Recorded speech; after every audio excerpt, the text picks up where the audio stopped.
My name is Carell Akings. I play for Wilson football. Derek Catch, I'm a quarterback and safety from Hempfield. I'm Nate Swanger, and you're watching Football Night on Flagship Network. Let's go.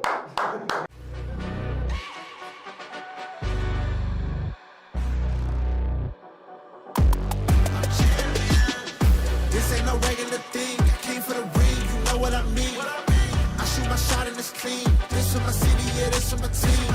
If you talking and talking me nice, I play with all of my life. You see my name in the lights, better get right. Shit.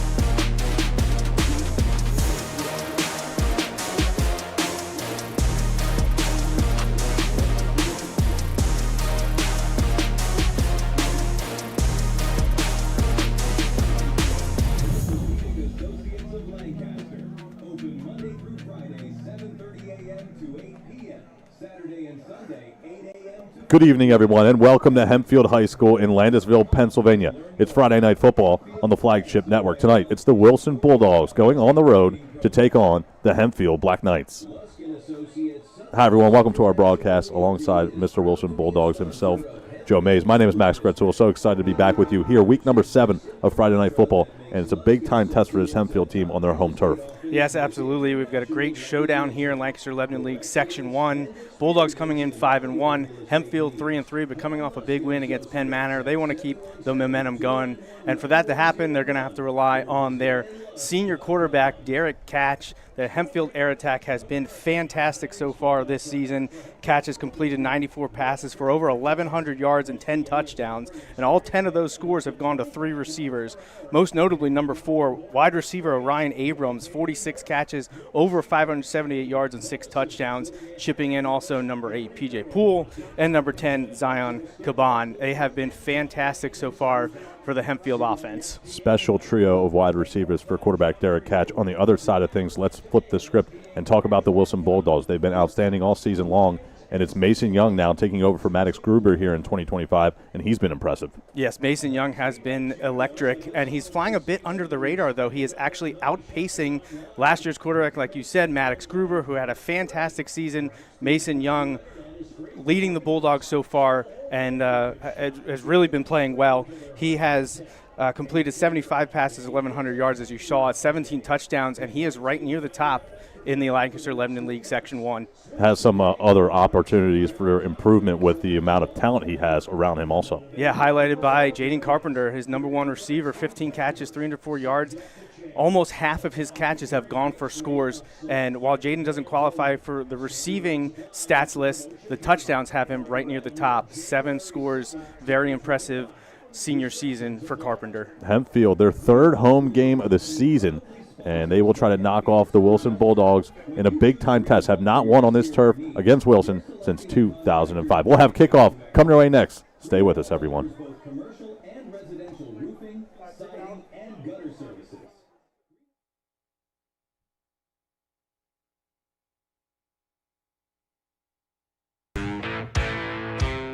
We're pretty big. Yeah, people say we're giants.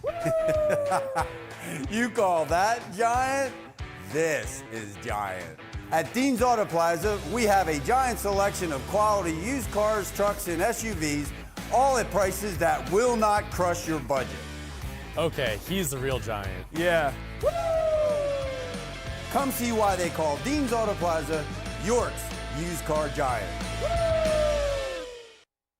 Hey guys, we're heading into No Albies here in West Reading. We've got the West Reading French Fry Fest next Saturday, so we're gonna shoot a little content with Massimo in here for the Visit West Reading Instagram page.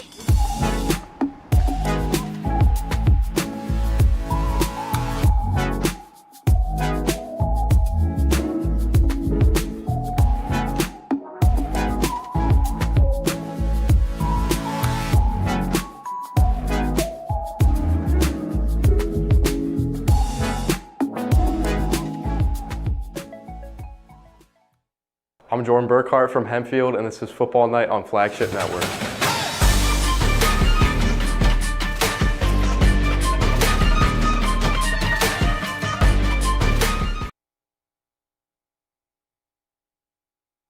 Welcome back to Landisville, everyone. Max Kretzel and Joe Mays on the call. Before kickoff, have to do some bills here and have to highlight our sponsors. Cannot do it without them here in week number 7. And we just want to give a quick shout out to all the sponsors who've been with us from the start of the season and those who have jumped on and joined us here in 2025. It's a packed house tonight at Hempfield High School as Wilson goes on the road. Wilson in the road white jerseys. Hempfield with a blackout here tonight.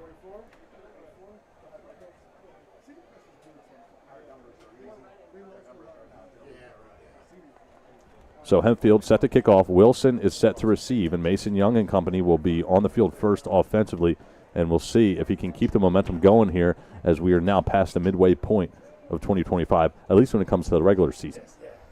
Brady Bisco will place the ball, kick off, the senior kicker. A lot of good kicking runs in the Bisco family. Brady the most recent. We are about to get underway with Monty Greer and Corell Akings back to receive for the Bulldogs. Akings and Greer, two dominant players, not only this season, but last year as well when we were there at Governor Mifflin High School in 2024. And Akins will take it out from his own goal line, going sideline to sideline, makes one man miss before he's upended around the 20-yard line, and that's where the Wilson Bulldogs offense will start. Yeah, we'll get to see Mason Young early, try to set the tone with the Wilson offense jogging on the field. So the Wilson offense will start at exactly the 22-yard line at the high school level. When there's a touchback, it comes out to the 20. I know I like to highlight that throughout each broadcast, depending on if there's new viewership tuning in. Obviously, at all three levels, it's different, so it's important to highlight that to start. Mason Young starts in shotgun, flanked in the backfield by Corell Akings and Michael Glover. It almost looked like he tripped himself there around the 20-yard line. It's going to be a loss of 2 on the play. Yeah, it looked like he wanted to make a move and cut back and got tripped up a little bit by his own feet. But he is a dynamic playmaker, two-way star for the Bulldogs, and has been for many years here finally in his senior season. Yeah, Akings has been fed early and often throughout the season, and we expect nothing different here tonight. He's averaging 5 yards a carry, has 8 rushing touchdowns on the season so far, good for more than one a game. Young goes back to pass for the first time tonight and has his receiver on the far sideline. That's Greer, and he's upended around the 35-yard line. There was plenty of points for the Bulldogs last week against the Mustangs, and one of the big plays was Mason Young finding Damian Greer on a streaking touchdown pass in the first half. Well, I think one of the big storylines to highlight tonight also is the Hempfield defensive line. Are they able to get enough pressure on Mason Young to force him out of the pocket and force him into some quick throws and possibly create some short field situations with turnovers? That remains to be seen. First down and 10. Handoff goes to Akings, and he's bottled up immediately in the backfield. Buckwalter in on the stop. And that'll set up a second down and long.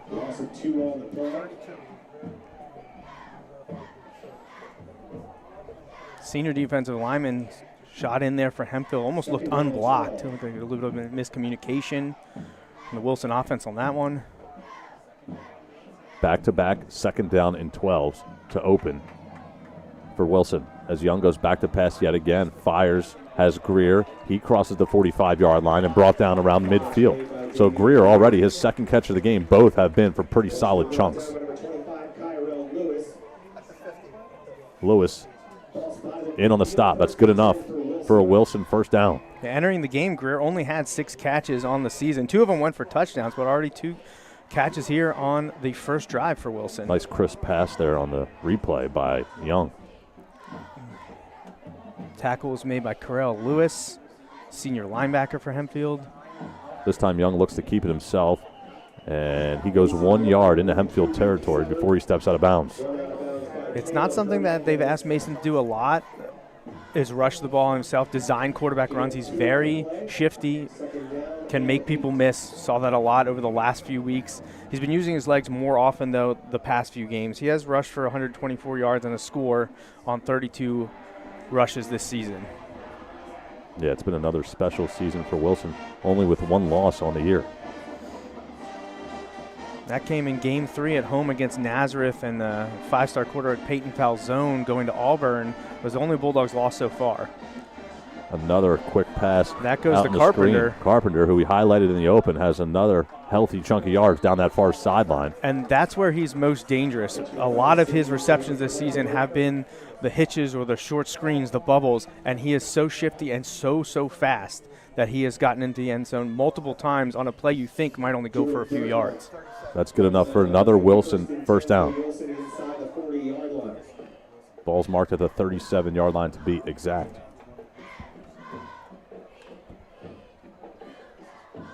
So Carpenter and Greer so far getting the job done offensively on this opening possession for Wilson on the road. Akings in motion. Hand goes to Glover. He looks to turn the corner, and he does. Explodes into the secondary, down the sideline, inside the 5, and he's tackled out of bounds just shy of the goal line.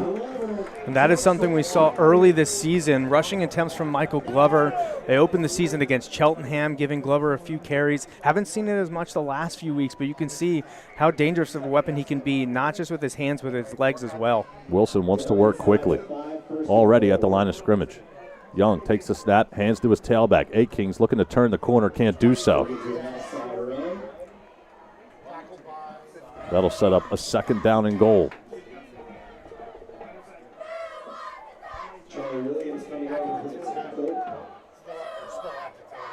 Akings on that note jogs off onto the Wilson sideline. Monty Greer is in now in the backfield. Junior running back. His brother Damian already highlighted with 2 catches so far this drive. We have some pre-snap movement on the left side of the line. We'll check the penalty. And that'll be a false start on the offense. So back-to-back negative plays for the Wilson team inside of the 5-yard line. Penalties have been an issue for the Bulldogs this year. It's something that they're hoping to clean up. So far, so good up until that last play. Young remains in the shotgun. Second and goal.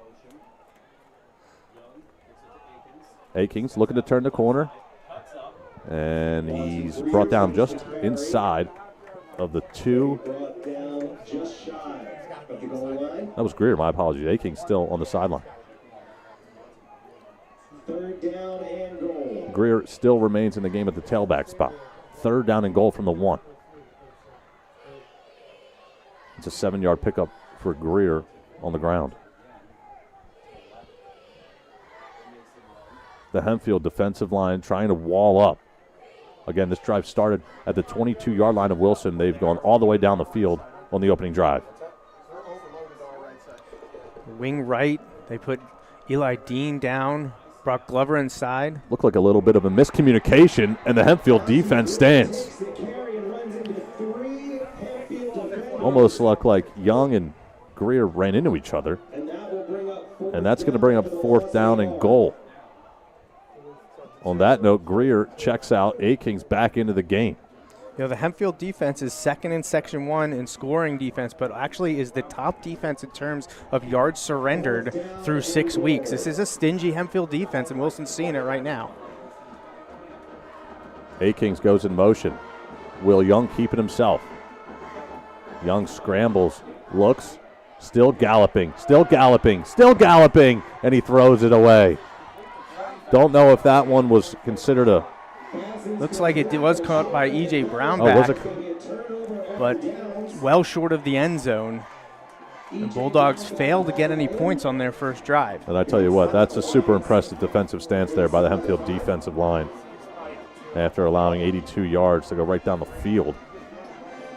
And now the Hempfield offense and Derek Katz will have their first opportunity to get on the football field in front of their home crowd here tonight. It's got to be a shot in the arm for that Hempfield offense. Yeah, they'll look to get number 4, Orion Abrams, involved right away. He's averaging over 7 catches a game, and he can do it all. He can turn a short reception into a touchdown, much like we said Wilson's Jaden Carpenter is able to do. Yeah, he lines up in the slot on 1st down and 10. P.J. Poole, another man we highlighted, out wide.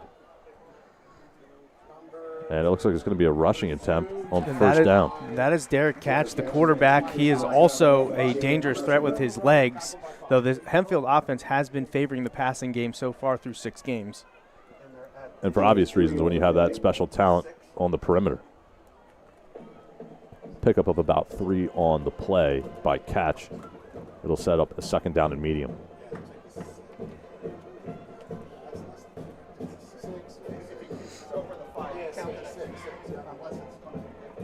Abrams, man-to-man coverage with Akings at the bottom of the screen. Catch takes the snap, gets rid of it quickly, and that's a miscommunication as Catch was pressured almost immediately. Yeah, the ball was out of Catch's hands due to pressure early. Before he wanted to, Abrams was trying to set up a double move against Akings, but ball not where it needed to be. Akings, a special player offensively, but we also have to highlight him as a solid cornerback as well. Had an interception a week ago. He has 2 on the season. Teams have tested him, and he has been able to turn the ball over and get back on the offensive side of the ball. So it'll set up a 3rd down and 7. They're going to bring some pressure from linebacker Ethan Harding. Clean pocket for Catch. He's hit as he throws it. It's intercepted. That is Jaden Carpenter. And Carpenter looking to go all the way back to the end zone. He's stopped inside of the 5, and Carpenter, who had a catch on the first drive offensively, comes away with the turnover. And that is what pressure will do. It'll force the quarterback to get the ball out early. He wasn't fully set. He airmailed it, and Jaden Carpenter comes down with the pick. Catch was hit hard as he released that football. And the Hempfield offense turns it over on their opening drive. And that'll set up Mason Young and company with amazing field position about halfway through this first quarter. Akings in the backfield. Glover in motion. Akings gets the carry, looks for a hole, and he barrels his way forward close to the 2. That was Carpenter's first interception on the season. We mentioned his cornerback mate, Corell Akings, has 2 this season. Safety Chase Herb has 1, and actually the team leader in interceptions, linebacker E.J. Brownback, 3, and all of them have gone for a touchdown. 3 pick 6 from the inside linebacker. Glover in motion again, very similar formation. Akings gets the carry, tries the far side, and he gallops his way into the end zone. Wilson is on the scoreboard here tonight on the road. So Akings gets in for his ninth rushing touchdown of the season, putting up points early, which has been something that Wilson has been able to do often this season. Well, it's a very similar formation. I mentioned that, and this time there's nobody on that right side to protect. Freshman kicker Preston Oxenrider is on for the extra point. Michael Glover handles the snapping duties for the Bulldogs, and Jackson Becker, the holder. Kick is up. And the kick is good. So Wilson leads 7-0 tonight on the road. We'll step aside, take our first time out, and be right back after this.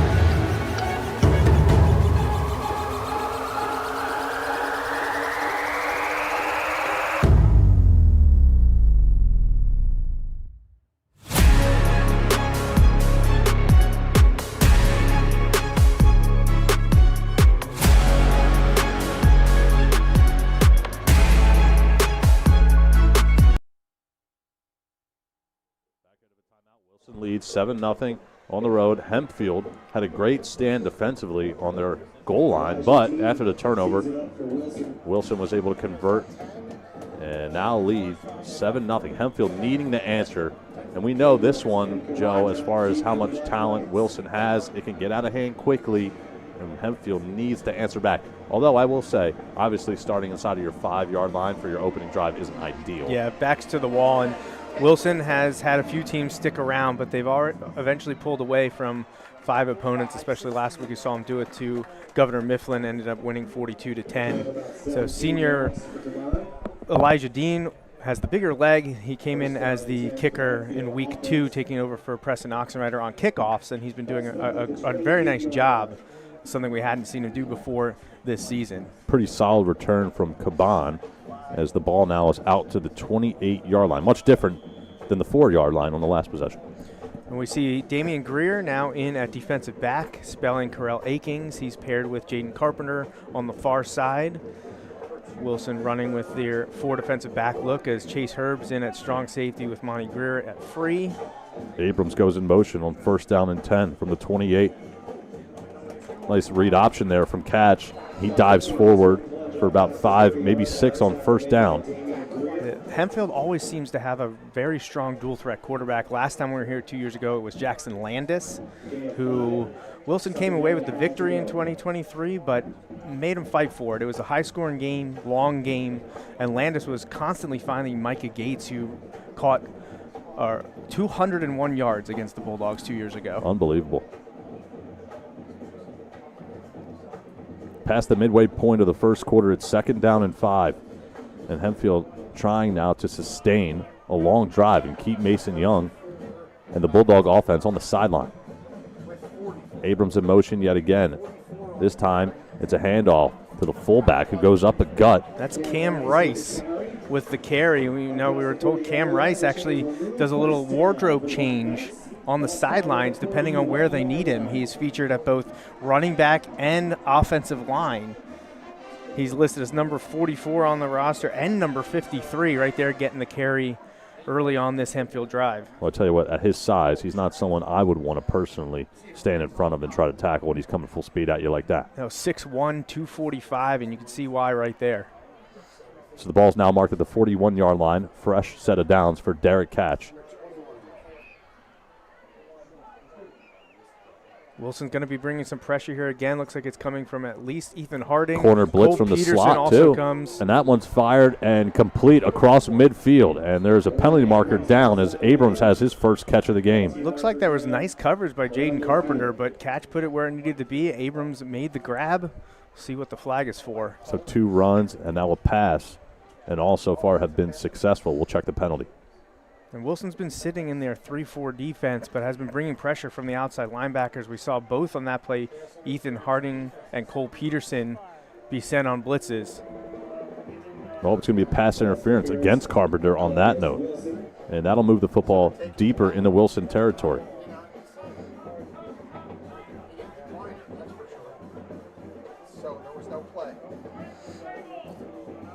So Wilson shifting into a more run-first defense, bringing in an extra body along the defensive line, subbing in some linebackers. Matthew Wyatt now checks in inside next to E.J. Brownback. Matthew Wyatt has burst onto the scene these last few weeks, seeing a lot more snaps for the Bulldogs as they have to go up against people like last week, or 2 weeks ago, Isaiah Zimmerman, the Cedar Crest ball carrier, and then, of course, the run-first, run-second, run-third Governor Mifflin offense last week. No doubt about it. Just want to put a bow on that last play as well. The penalty was declined because of the fact that Abrams had the first down. So it's 1st down and 10. Catch scrambles to his right, stops, rainbow shot down the sideline, looking for pull, and he's hit hard out of bounds. It's incomplete. And Braden Farrell, outside linebacker, came storming in, hitting Catch just as he was throwing. It was a high throw. If it was more of a dart, it probably was completed. Could have even gone for a touchdown. He was wide open on that play. That was P.J. Poole. Rice checks out. Talbot back in the game at the running back position. 2nd down and 10 on the 44-yard line of Wilson.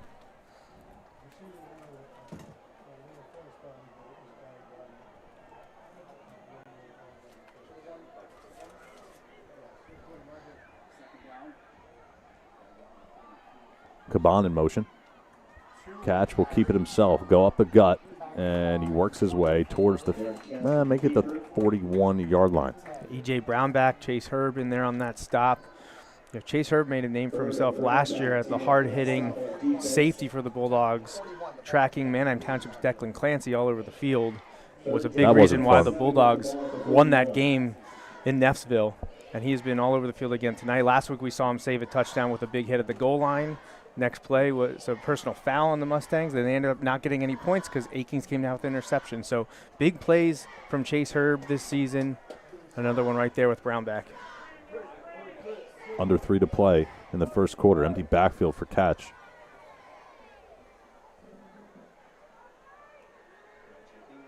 Clean pocket yet again. Winds, fires. It's caught. It's Abrams who goes inside the 10, inside the 5, and Hempfield is able to answer. A couple of Bulldogs got tied up, ran into each other on the coverage, got knocked down. Allow Abrams, once he made the catch, to have a wide open field in front of him. He capitalized. We're an extra point away from having a tie game. Almost looks like he was confused, right? He turned around and was like, there's nobody in front of me, and took it the distance. Brady Bisco comes on for the extra point. Brady Bisco on for the extra point for Hempfield. Briscoe, another talented kicker, and the kick is up, and it's good. 2:44 remaining in the first. We are all knotted up. 2:44 remaining in the first, and Abrams, you're going to see a replay of it right here. Obviously super talented, another solid route, but it's more so catch, able to continue to hang in that pocket because of the pressure he faces. All right, we're going to throw it back now. 20 years ago was the last time Hempfield was able to take down Wilson in Landisville. It was a 56-28 victory for the Black Knights, but Wilson got the scoring start at first. Running back Jake Stopper with the touchdown before quarterback Mike Callahan put Hempfield on the board. Then another huge pass from Eric Hetrick to Josh Smith. The game was tight going into halftime, but Hempfield went up on a quick pass there to Zach Funk. And the second half, it was all Hempfield. They would pull away to win this one 56-28. It was only the 4th time in Wilson football history that the team surrendered 50 or more points. It has only happened one time since then against the Pittsburgh Central Catholic team in 2016, put up 63. But it was not a happy night 20 years ago for the Bulldogs in Landisville. And I know they don't want to see that happen again here, but of course Hempfield would like to turn the tide and get a victory in front of their homecoming crowd. No doubt about it. Homecoming night here at Hempfield, and the pink and white are out for the first game in October here in 2025. Bisco to kick off. Fielded by Akings, who bobbled it momentarily. Has to, that's Greer. He tried to do as much as he could there, but not a lot doing. And the ball will be placed at the 14-yard line to start. Yep, that was Monty Greer on the return. Mishandled the catch. Couldn't get much to go. Starting at the 15, Wilson offense will have to go back to work in a big way. Well, impressive drive to answer for Hempfield offensively. And we're knotted at 7. Both teams have showed potential to continue to move the football at a high level, but also both teams have made some fair share of mistakes as well.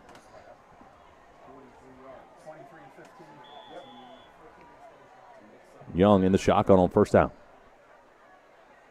Takes the snap, hands to Akings, who tries that right side yet again. No one's really there to stop him either momentarily as he cuts upfield and works his way close to that 25-yard line. Very solid run. He used Glover coming out of the slot, coming across, kind of being a lead blocker, and he and Eli Dean really set the edge well for Akings on that run. I believe there is a flag down on the play. Yeah, it's an injured Hempfield defensive back, so we will take our timeout, step aside, and be right back after this.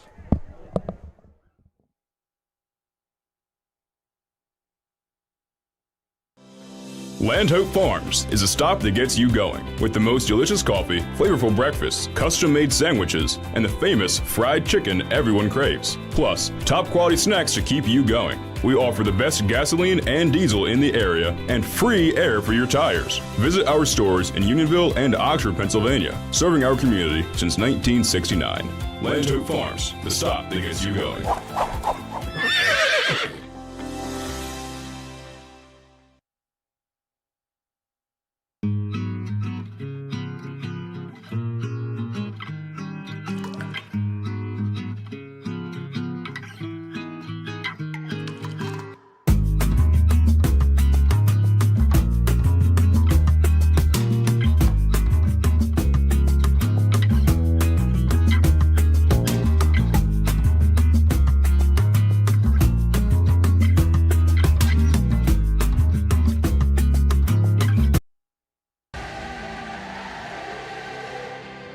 Wilson's upcoming slate of games. First game coming up this Saturday. The slammer takes. He was much more serious than I expected. All right. Well, it wasn't an invite, you invited yourself. No, we were just like, hey, are we doing this? I'm like, yeah, sure, let's do this. Let's do it early this Wilson time. alum and Super Bowl champion Chad Hempfield. Thanks for having me, guys. For the time period you played in, there weren't a lot of losses to talk about when you were on the team. Oh man, yeah, we didn't lose often. I just think that each year, you get a different group of kids with different personalities, different ways that they learn, and it's that challenge that you continue to Tell me if this is really work. So we'll see about that. We'll know in a few weeks. So hopefully we will have lots and lots of interviews for you throughout the next couple months.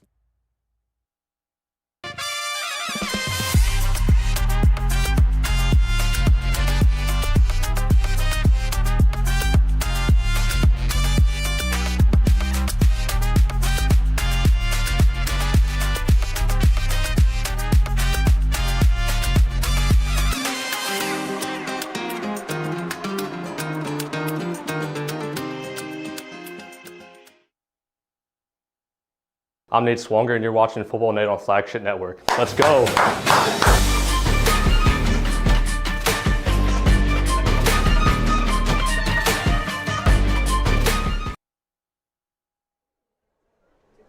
Back here at Hempfield High School, still in an injury timeout.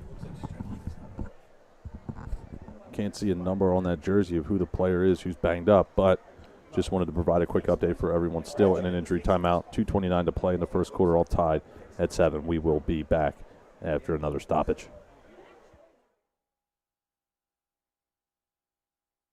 Hey guys, we're heading into No Albies here in West Reading. We've got the West Reading French Fry Fest next Saturday, so we're gonna shoot a little content with Massimo in here for the Visit West Reading Instagram page.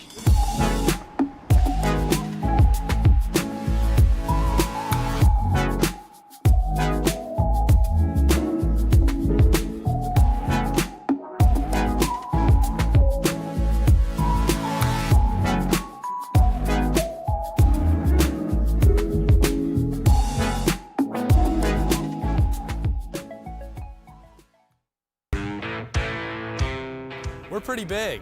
Yeah, people say we're giants. You call that giant? This is giant. At Dean's Auto Plaza, we have a giant selection of quality used cars, trucks, and SUVs, all at prices that will not crush your budget. Okay, he's the real giant. Yeah. Come see why they call Dean's Auto Plaza York's used car giant. Land Hope Farms is a stop that gets you going with the most delicious coffee, flavorful breakfasts, custom-made sandwiches, and the famous fried chicken everyone craves. Plus, top quality snacks to keep you going. We offer the best gasoline and diesel in the area and free air for your tires. Visit our stores in Unionville and Oxford, Pennsylvania, serving our community since 1969. Land Hope Farms, the stop that gets you going.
My name is Carell Akings. I play for Wilson Football. You're watching Football Night on Flagship Network.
Did you know one of the nation's top surgical hospitals is right here in Berks County? At the Surgical Institute of Reading, our physicians take ownership of their patients' care. Our award-winning clinical teams have a vested interest in the quality care you receive. We use the latest state-of-the-art equipment to assist our surgeons in a wide variety of specialty areas. There is a better option for your care. Surgical Institute of Reading. Discover for yourself what sets us apart.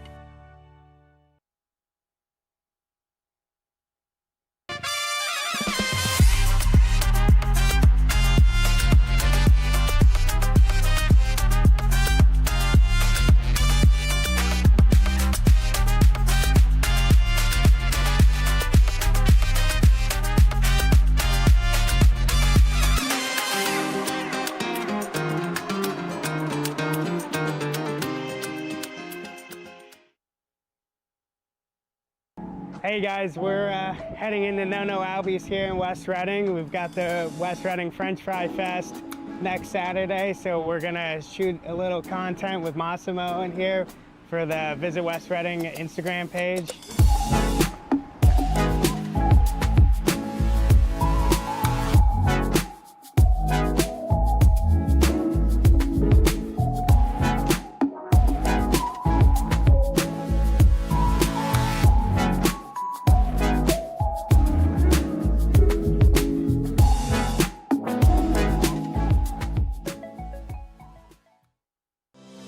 Land Hope Farms is a stop that gets you going with the most delicious coffee, flavorful breakfasts, custom-made sandwiches, and the famous fried chicken everyone craves. Plus, top-quality snacks to keep you going. We offer the best gasoline and diesel in the area and free air for your tires. Visit our stores in Unionville and Oxford, Pennsylvania, serving our community since 1969. Land Hope Farms, the stop that gets you going.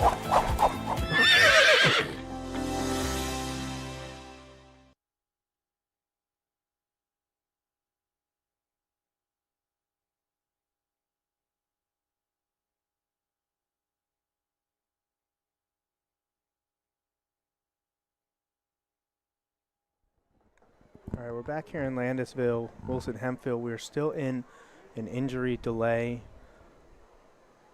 Hempfield number 14, Gabe Williams, went down after the last play from scrimmage while the Wilson offense had the ball.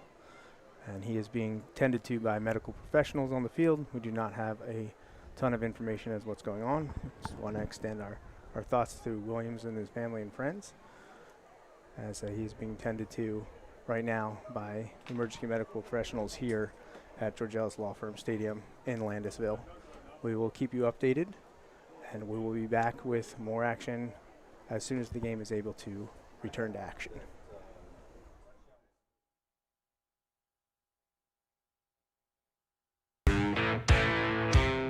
We're pretty big. Yeah, people say we're giants. You call that giant? This is giant. At Dean's Auto Plaza, we have a giant selection of quality used cars, trucks, and SUVs, all at prices that will not crush your budget. Okay, he's the real giant. Yeah. Come see why they call Dean's Auto Plaza York's used car giant.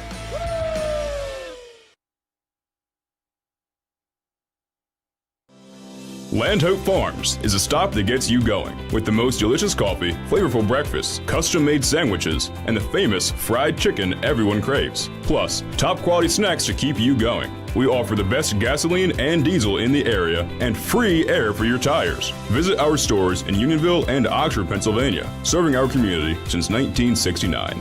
Land Hope Farms, the stop that gets you going.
Legend has it that when you need a great used car or truck, the Woo Man is there to guide you. He's mysterious and subtle, but somehow you know he's there. He'll show you the lesson of award-winning service. He'll whisper the secrets of a free year of roadside service. And he'll regale you with tales of a 7,500-mile powertrain warranty with your purchase. As he stands over his land of selection, he turns to us and says, Woo. We're Dean's Auto Plaza, Hanover's car and truck giant.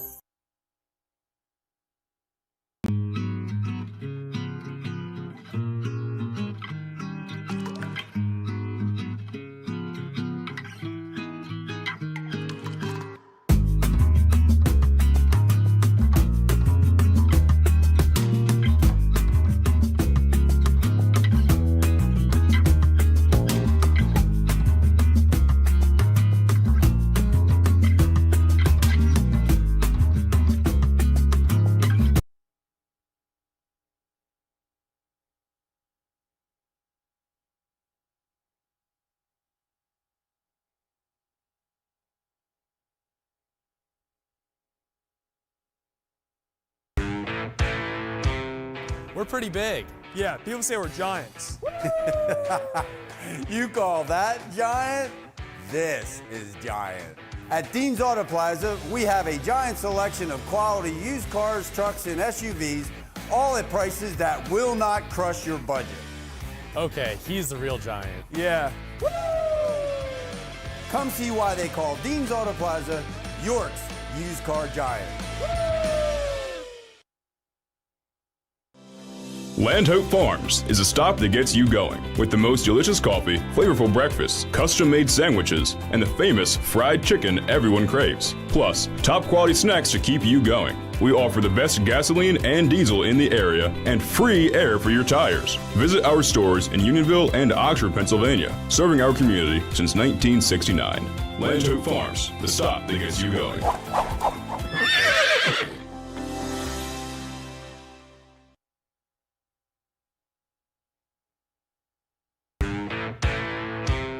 We're pretty big. Yeah, people say we're giants.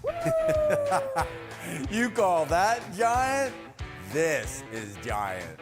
At Dean's Auto Plaza, we have a giant selection of quality used cars, trucks, and SUVs, all at prices that will not crush your budget. Okay, he's the real giant. Yeah. Come see why they call Dean's Auto Plaza York's used car giant. Hey guys, we're heading into No Albies here in West Reading. We've got the West Reading French Fry Fest next Saturday, so we're gonna shoot a little content with Massimo in here for the Visit West Reading Instagram page.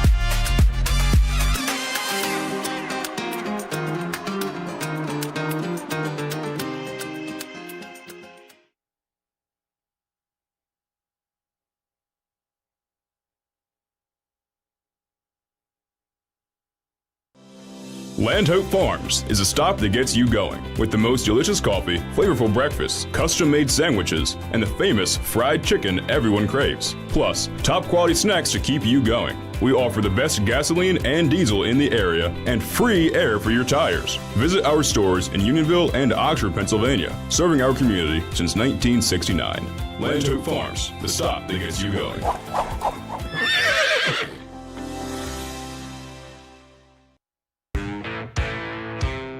We're pretty big. Yeah, people say we're giants. You call that giant? This is giant. At Dean's Auto Plaza, we have a giant selection of quality used cars, trucks, and SUVs, all at prices that will not crush your budget. Okay, he's the real giant. Yeah. Come see why they call Dean's Auto Plaza York's used car giant.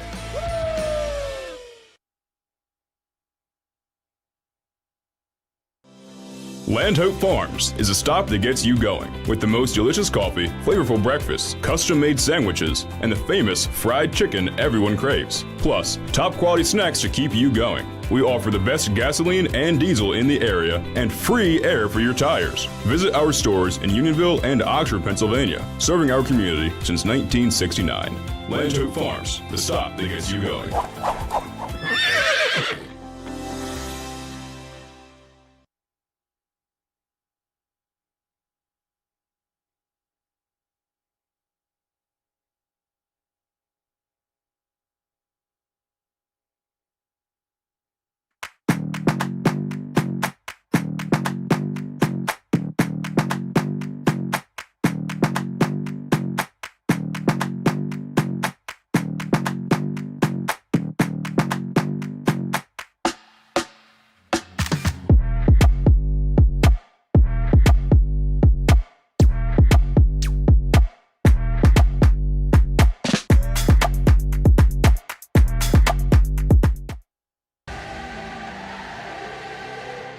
Wilson's upcoming slate of games.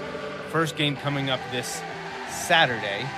The slammer takes it. He was much more serious than I expected. All right. Well, it wasn't an invite, you invited yourself. No, we were just like, hey, are we doing this? I'm like, yeah, sure, let's do this. Let's do it early this Wilson time. alum and Super Bowl champion Chad Henney. Thanks for having me, guys. For the time period you played in, there weren't a lot of losses to talk about when you were on the team. Oh man, yeah, we didn't lose often. I just think that each year, you get a different group of kids with different personalities, different ways that they learn, and it's that challenge that you continue to. Tell me if this is going to work. So we'll see about that. We'll know in a few weeks. So hopefully we will have lots and lots of interviews for you throughout the next couple months.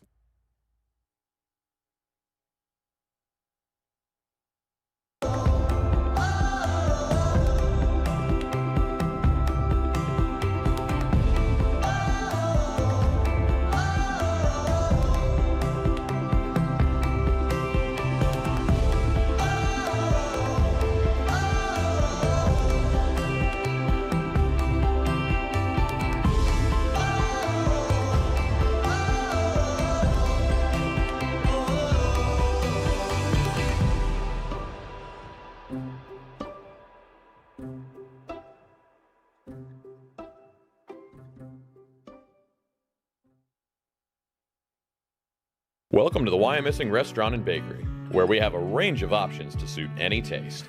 We are a family-friendly establishment offering a welcoming atmosphere for any occasion or a casual outing.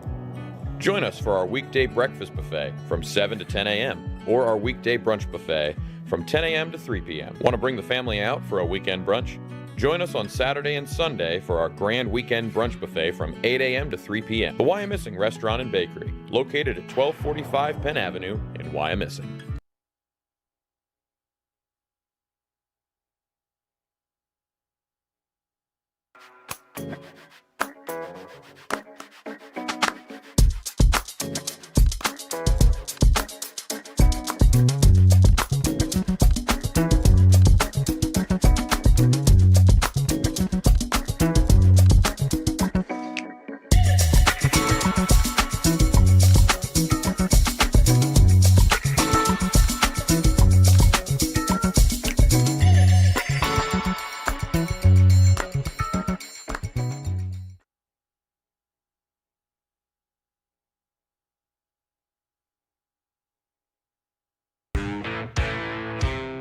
We're pretty big. Yeah, people say we're giants.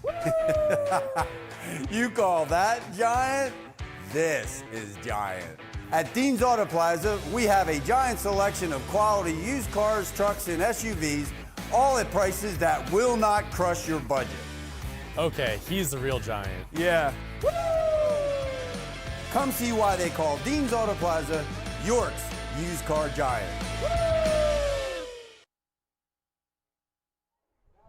Welcome back to Hempfield, everyone. Gabe Williams in the back of the ambulance and continues to get looked at by medical personnel. He was moving his extremities, which we love to see, and we wish him nothing but the best as we resume play here in the first quarter. Obviously, for everyone involved, really tough to see something like that happen, but it is a contact sport, and you know, obviously, Joe, everyone knows the risk going into it. Just hope he's okay. Yeah, absolutely. And he did give us some signs that he was feeling better. Yeah. Obviously, precaution. They're going to have him checked out at the hospital. But we all wish him the best. And now it's up to Wilson Hempfield get back into action here. 2:27 left in the first quarter. Bulldogs have the ball after a penalty. It's 1st and 18. Young in the shotgun. Takes the snap, throws it out quick. It's a screen pass to Greer. It goes nowhere on first down. Well, that's actually Jaden Carpenter again. My apologies.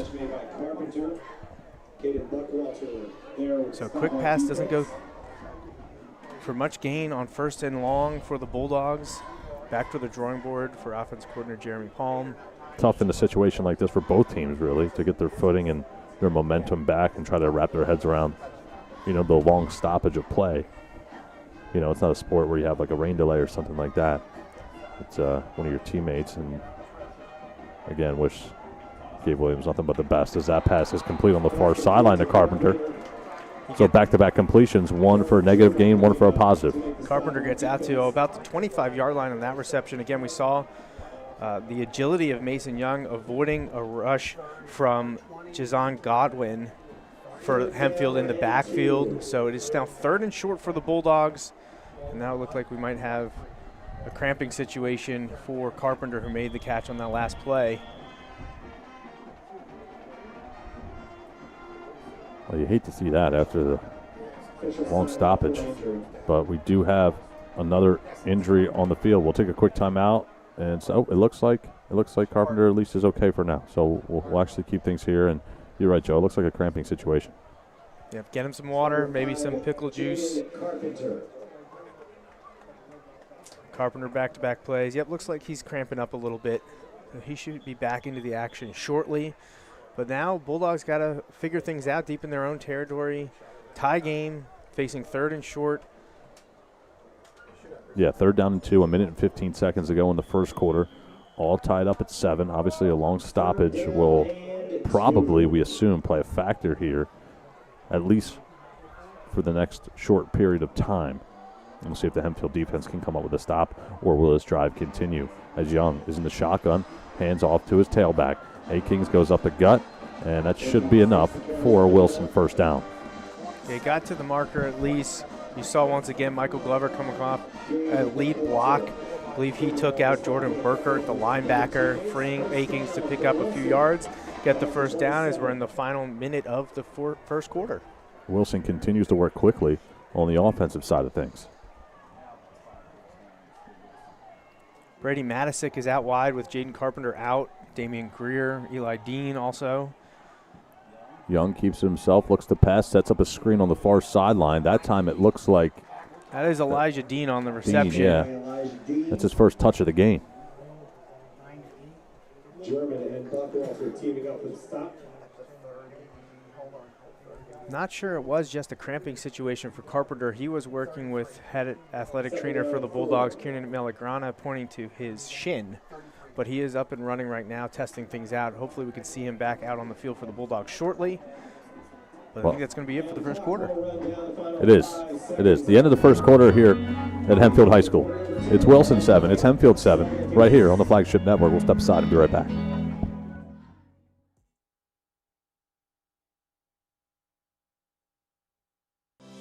Land Hope Farms is a stop that gets you going with the most delicious coffee, flavorful breakfasts, custom-made sandwiches, and the famous fried chicken everyone craves. Plus, top quality snacks to keep you going. We offer the best gasoline and diesel in the area and free air for your tires. Visit our stores in Unionville and Oxford, Pennsylvania, serving our community since 1969. Land Hope Farms, the stop that gets you going.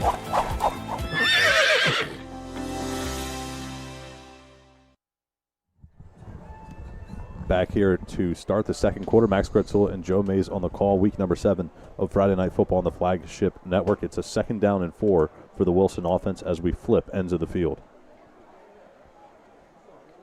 I don't think either team has really had a chance to get in rhythm here this evening.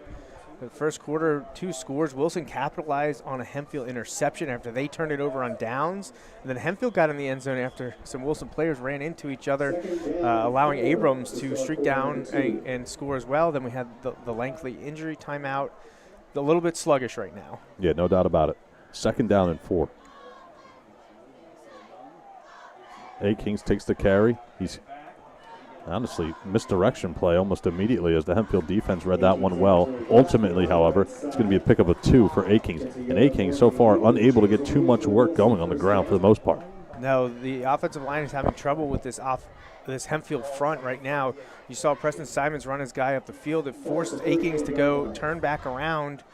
We saw Mason Young put his body on the line, one of the lead block for his running back there. Fortunately, Hempfield wrapped him up just past the line of scrimmage. Yeah, A-Kings 11 carries for 73 yards a week ago in that victory against Governor Mifflin. He gets his number called yet again, but again, that defensive front is flexing their muscle. And that time, it's Kyrell Lewis coming in on the stop. There's just an extra body at the point of attack every time A-Kings gets near the line. You saw Michael Glover try to set the edge for him, but Williams over the top, making the play. 2nd down and 11. So ultimately, that's a loss of 1, and it sets up a 2nd down and 11. Ball's marked at the 38-yard line. A-Kings remains in the game at the tailback spot. Glover, bottom of your screen in the slot. And it's a screen to A-Kings, trying to get it out in open space, and they do as he goes down that far sideline and works the football into enemy territory. And there's a flag on the play, that most likely holding on Wilson out wide. It was a quick play, nice setup to A-Kings. Probably would have had enough for the first down, but it appears to be coming back. We'll check the penalty. Now, if they walk it off from a spot, completion is where they walking it off from. No.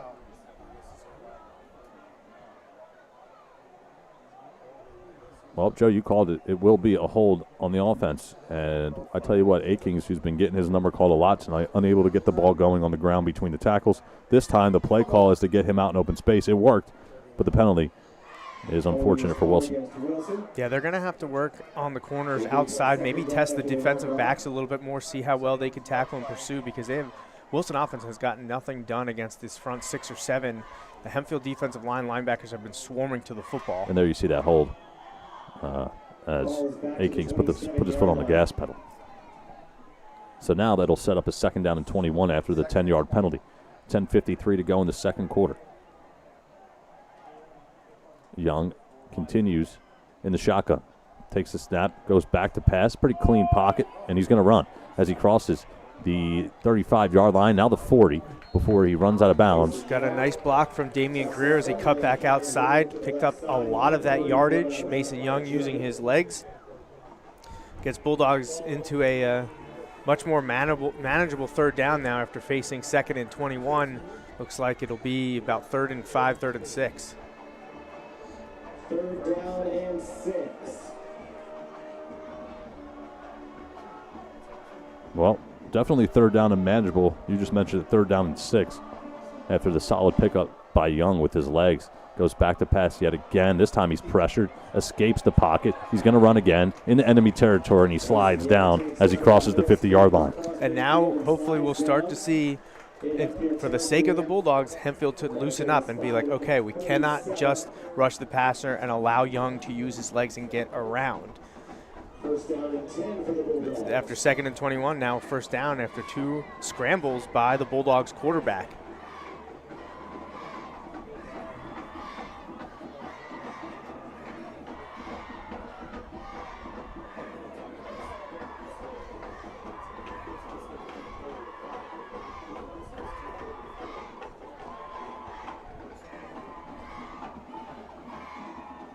Glover in motion.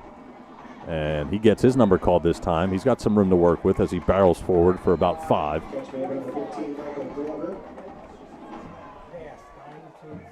Glover has 1 carry and 1 catch here tonight. That was Kyrell Lewis again on the stop for Hempfield. So the senior linebacker. Yeah, Lewis has been the battery here tonight, Joe. On this drive for certain, he is standing up, not letting Wilson get too much on these early downs. 2nd down and 8. Nice pass, and it's incomplete. He was looking for Carpenter. And my apologies on that last play. 2-yard pickup, not 5. Ball was thrown behind the line of scrimmage, but another miscommunication there between Young and Carpenter. Yeah, Carpenter just couldn't come up with the football on that one. Might have been a little bit behind him. Couldn't reel it in, and now the Bulldogs facing 3rd and 8. Positive side of the field. They have flipped the field after that long 2nd and 21 a few plays back. The Bulldogs look to capitalize here. Yeah, Wilson has been tested on this drive. Can they keep it going? Greer in motion. Young again goes back to pass. This time loads up, fires into no man's land. It goes incomplete. And pressure once again from the Black Knights. They seem to be sending at least 5 or 6 guys every play. Mason Young didn't have a ton of time to set and rifle it. And now we're going to see Chase Herb come out for the Bulldogs' first punt of the night. Indeed, Herb set the punt. Caban back to return.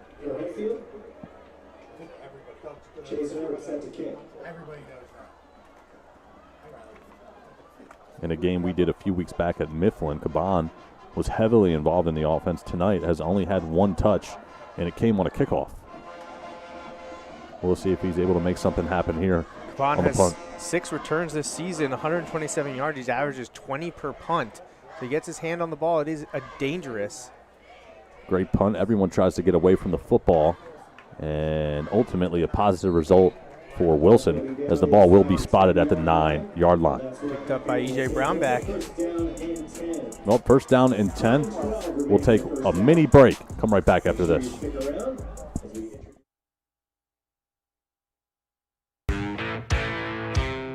We're pretty big. Yeah, people say we're giants.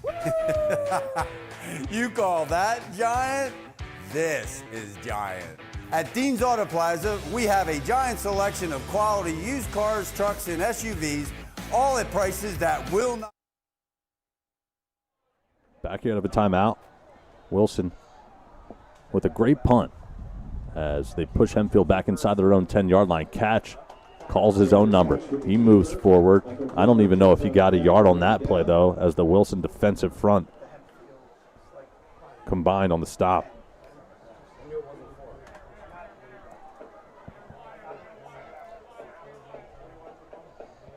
Well, Catch, along with Young, obviously both quarterbacks had to wait a while to get on the field. Catch a little bit longer, obviously, than Young, and we'll see how the Hempfield offense can get, if they can get flowing, here in the second quarter.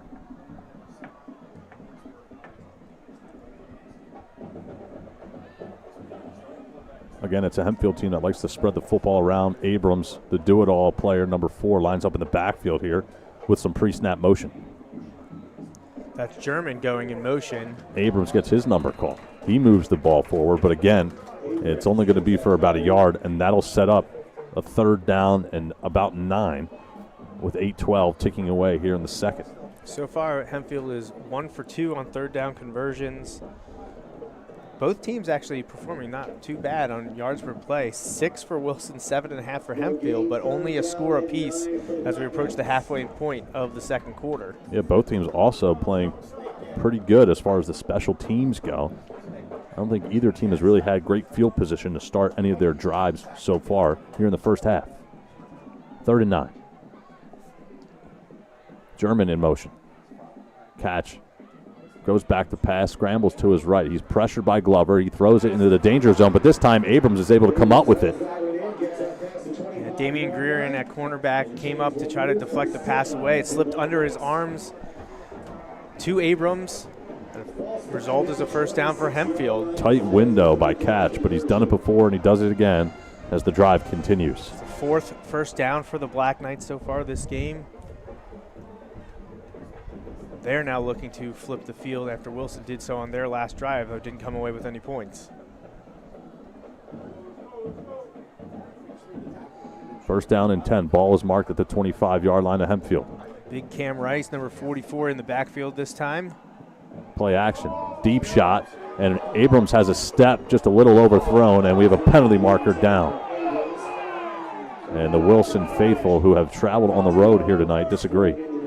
So it's going to be pass interference on Jaden Carpenter. Couldn't see it from our angle. You could see the referee signaling to the Wilson coaches that he grabbed the jersey. And we talked about it earlier. Penalties have been an issue for Wilson this season. They're averaging over 7 penalties per game. Not a recipe for success. No, it is not.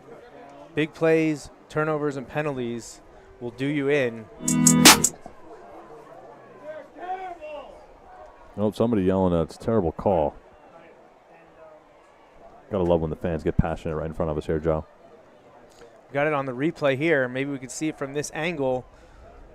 Good track of the ball. Didn't get to see it on the replay there. I think it was a little prior. Carpenter on Abrams, but the ref says it was there, so it'll be an automatic first down for Hempfield now.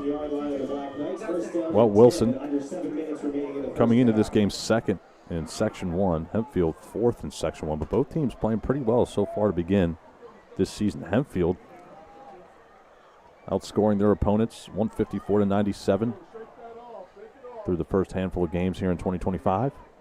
Talbot the tailback. Abrams in motion as he is most of the time. Catch will hand to his running back, and again, just nowhere to go as Glover and company came in on the stop. Yeah, great play by senior defensive tackle Malachi Tolles right there on that one to make the stop. Just a gain of maybe half a yard on first down for Hempfield. So that'll bring up a second down and 10 as German comes back onto the field. Talbot will jog off. Time continues to tick away here, and I think if you're a Hempfield fan, you have to like that, keeping the dangerous Wilson offense on the sideline. Hempfield trying to sustain a long drive here as we reach the midway point of this second quarter. Catch, again pressured momentarily, and he finds his receiver. Pass goes incomplete. He was looking for Abrams, and he's been fed at a high level here tonight. I'd say, Joe, very surprising, at least for me, to not see P.J. Poole more involved yet. Yeah, it's been the Abrams show so far. Thought we'd see a little bit more of Poole at this point, but they found Abrams once for the score. They're going back in his direction again. Damian Greer in the area, Matthew Wyatt as well. Abrams fooled me there, had it for a moment, and then it went incomplete. Can't miss P.J. Poole with those orange and pink cleats. So Poole top of your screen, Abrams bottom of your screen. And Abrams again with man-to-man coverage. Catch, fires immediately. It's batted down at the line of scrimmage. That's senior linebacker Ethan Harding for the Bulldogs. Again, one of those blitzing outside linebackers. Coming off the three-man front, those outside linebackers will bring pressure often. This time it's Harding getting there, forcing a likely punt from Hempfield as we are at the halfway point of quarter number 2, approaching halftime. And it'll be Brady Bisco, the senior specialist, back deep. Corral Akins, back deep for the Bulldogs.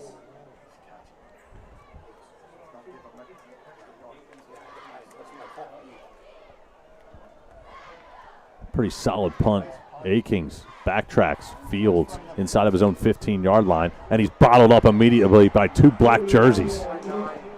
Number 9, it was Lucas Weisglass in on the stop. 26, Logan Doherty. So Wilson will have to go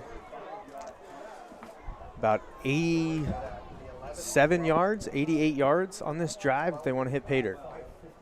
Today's game is presented by Dean's Auto Plaza, Palumbo Foods, the Reading Raptors, Paulo's Restaurant, Footworks, Berks County Views, and Land Hope Farms. Thank you very much, sponsors, for presenting tonight's football night on Flagship Network. Greer, the tailback, gets his number called, and he goes up the middle. He's got some running room as he works his way across the 20-yard line, and that's one of the few times tonight Wilson has been able to run the football effectively. Yeah, just run right up the middle. Biggest hole we've seen of the evening, produced by the Wilson offensive line. You see right there, number 56, senior right guard Jesse Etchberger leading the way. He was said to be the heart of the offensive line by their head coach. That time, it's a complete opposite result, but we do have a penalty marker down.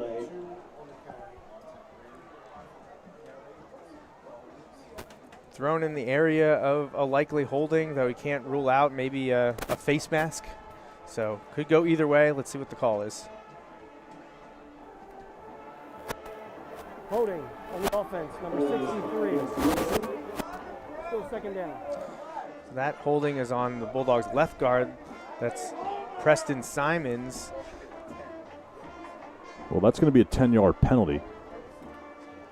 Or half the distance, I should say, is a better way to put it. Simons is just a junior, developing, first-time starter for the Bulldogs on the offensive line. He actually just a few years ago was playing water polo and converted to football, and now here he is starting as a junior. He's putting the solid first year together for Wilson. Similar formation like we saw on the first play of this possession. And Greer gets the ball for the 3rd time in a row, spins off one tackler, and goes down the near sideline before he's bumped out of bounds around the 20. So he gets most of that yardage back. And that was and another penalty marker. Gabe Buckwalter for Hempfield on the tackle.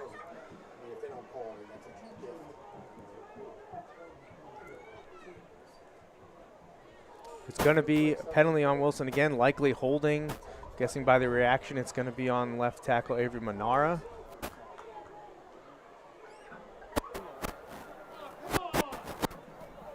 Illegal block below the waist.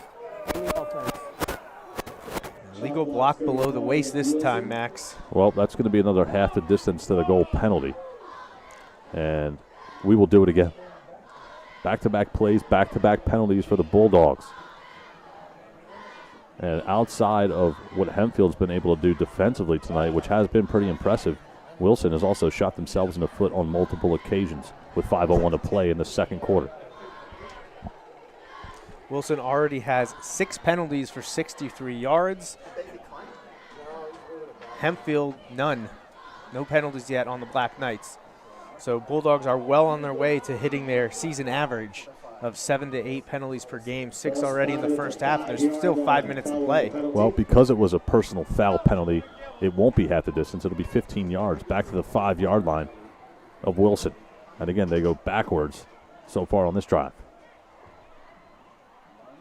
Young set the pass, and it's a dangerous one. It goes incomplete. He was looking for Greer, and Greer has been the intended target / rusher for the last 4 plays of this Wilson drive. And I tell you what, with the amount of talent they have, it's surprising, Joe. I mean, you've watched this team all season long, and it's surprising to see Young not spread the ball around, especially Glover. Glover needs to get more involved, I think, if you're a Wilson fan. Yeah, we haven't seen Glover involved as much as we'd like. We've seen Greer, we've seen Damian Greer, we've seen Monty Greer, we saw Jaden Carpenter. Not a lot of action for Glover so far. See if they can fix that here. 3rd down and 16. Young, pressured, escapes one tackler, loads up, and fires in the no man's land yet again. I tell you what, a couple of dangerous passes from both quarterbacks here tonight. Regardless, it goes incomplete. P.J. Poole on the defense there. All over Jaden Carpenter. No chance for Carpenter to come down with that one. And it will be Chaser back to punt for the Bulldogs. Dangerous situation deep in their own territory. We talked about flipping the field. Well, Hempfield has now done that to the Bulldogs, most likely taking it over around midfield or so without a return. Well, Young's shown the ability to escape pressure that time. Not the guy you want to throw at, P.J. Poole. He does it as a receiver. He does it as a corner as well. And he's shown the ability to do both throughout this season. It's been very impressive to watch him play. So Wilson to punt from their own end zone. Caban standing around the Wilson 40-yard line. And it's a relatively short-ish kick, I'd say, for the most part there, Joe. Herb's lucky he got it off. It was a high snap. He had to jump up and get it. He did get the boot off. It's fair caught at the 39 by Caban, or 38, and that is where Hempfield will take over. Yeah, finally, one of these teams tonight will start their possession with great field position. The last 2 possessions for both teams have resulted in a punt, back and forth at least, that is. You saw the previous possession for Wilson end up around the 10-yard line after the punt, and then Hempfield's drive stalled out as well. So it's been a back-and-forth defensive battle so far, but both offensive have hurt themselves a little bit. We'll see if Catch can get his team on the scoreboard here. Already starting in Wilson territory, gets it out quick. It's Abrams on the near sideline, works around a couple of white jerseys and pushes his way forward for a Hempfield 1st down. Hard to stop that play when you have Abrams in open space. Yeah, and he was able to bulldoze, pick up 10 yards. We have a penalty flag, however, and it is going to be a hold on the Black Knights. That's their first penalty. Wilson is up to 7 for 68 yards. Hempfield dinged on that one, though. That's going to take back a nice play. Number 52, still 1st down. Holding call against Hempfield. So that was Nate Swanger on the penalty for the Black Knights, holding on that little screen pass to Abrams. Would have been a 1st down, but instead they're walking it back. It's a spot foul, so instead of 1st and 10, we're looking at about 1st and 14. 1st and 14. So the ball's marked at the 42-yard line after the penalty. Hempfield still in Wilson territory. And with 4 minutes and 14 seconds to work with, Catch continues to try to push this offense down the football field. Hasn't taken any deep shots yet. We'll see if that changes as he scrambles out to his right, fires on the run, completes it. But it's going to be so it's Abrams. Also one, honestly, by Abrams on that far sideline. Yeah, not a lot going. He might have picked up a yard or so, but good tackle made by Jaden Carpenter. Cole Peterson out there. Not a lot to do on that play. So 2nd and 13 now for Hempfield as we're under 4 minutes to play in quarter 2. This time, 3 wide receivers line up to the bottom of the screen. P.J. Poole being out wide, number 8. Abrams in the slot. Catch goes back to pass. Steps up, looking to run, and he fires on the run on that note, and there's a penalty marker down. There's a penalty on our side here towards the away sideline. Cole Peterson on the coverage downfield. The ball landed out of bounds. Well, I tell you what, the Wilson fans probably want another hold here after all the holding they got called for on the previous possession. Looks like a legal man downfield on Hempfield. They're talking with head coach Doug Doms what he'd like to do. Yeah, the penalty is declined. Well, 3rd down. head coach Doug Doms declines the penalty. It'll set up a 3rd and 13. Doug Doms in his 50th season with the Wilson football program. His 20th as 50th 50 seasons as a Wilson football coach. 20th as head coach. He just won his 200th game as head coach a few weeks back at Cedar Crest. He's an institution in West Lawn. For obvious reasons. None bigger than that beard. That's a serious one. I don't think I could pull that off. Give it time. Abrams goes in motion on 3rd and 13. We'll see if Wilson brings any pressure. They back off. Catch, steps up, fires. It's caught. It's Abrams, and he works his way across the 30-yard line. Yeah, Wilson only rushed 3. They showed pressure, but then backed off, like you mentioned, Max. Only sending 3 defensive linemen. Gave Catch some time for Abrams to work his moves towards the center of the field. 1st down, Hempfield. Massive 3rd down conversion for Hempfield as we reach the 3-minute mark here before halftime. Ball's now marked at the Wilson 28.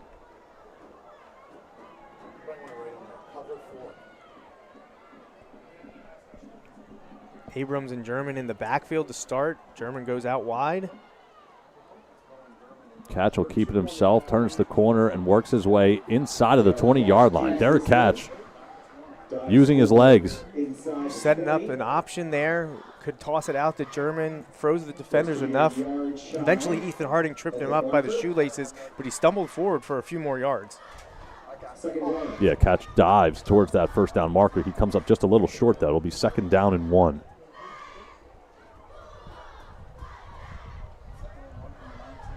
Hempfield in the red zone here as we get closer and closer to 2 minutes left in the 2nd quarter.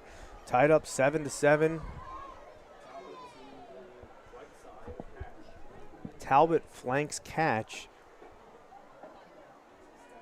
Little misdirection play, but Abrams is able to make one man miss, make another one miss as well. Stays on his feet, and he barrels his way forward towards the 5-yard line. Looked like that was dead from the start, but Abrams is so shifty in the open space, he made a couple of men miss, and now Hempfield's really threatening. I thought he was stopped in the backfield. Me too. All of a sudden, Abrams sneaks through, picking up 1st down, moving inside the 10. Big threat here just before halftime. Some bigger bodies coming in for the Bulldogs as they're expecting possibly a rushing attack here.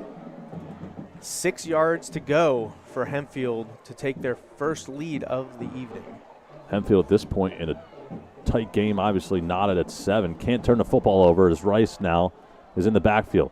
Catch takes the snap, hands to him. He makes one man miss, barrels forward, still on his feet, and then finally brought down after a pickup of about 2 on 1st down. So Hempfield continues to milk that clock, and they have continued to take care of the football here, at least on this possession. Bulldogs are going to take a timeout.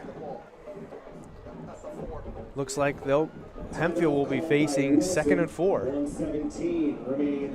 Yeah, Coach Doms calls time, and we will too. We'll be right back after this.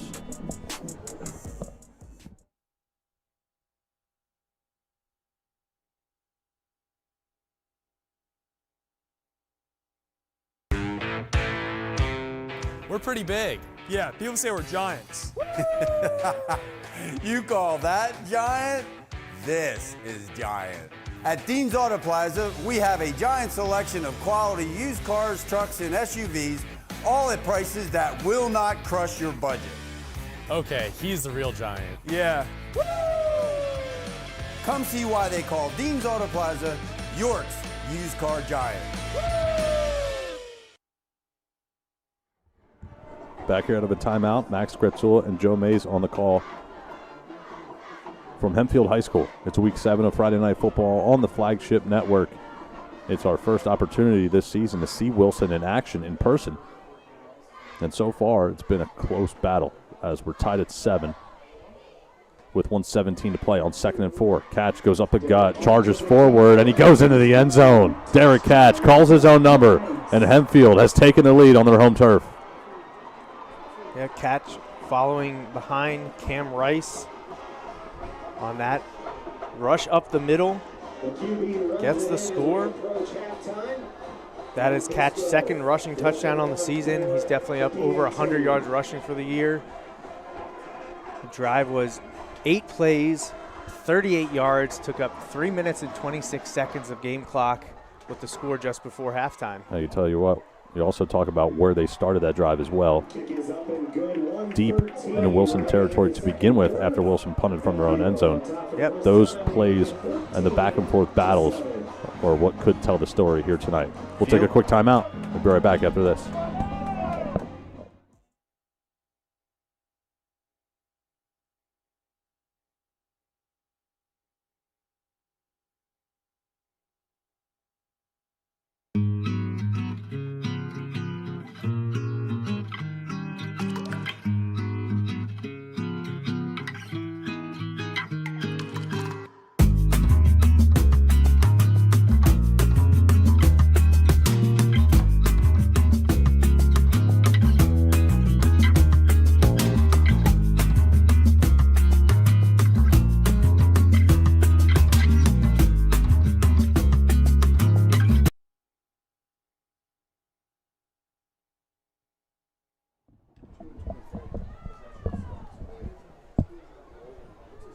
Back here out of a timeout. Bisco set to kick off.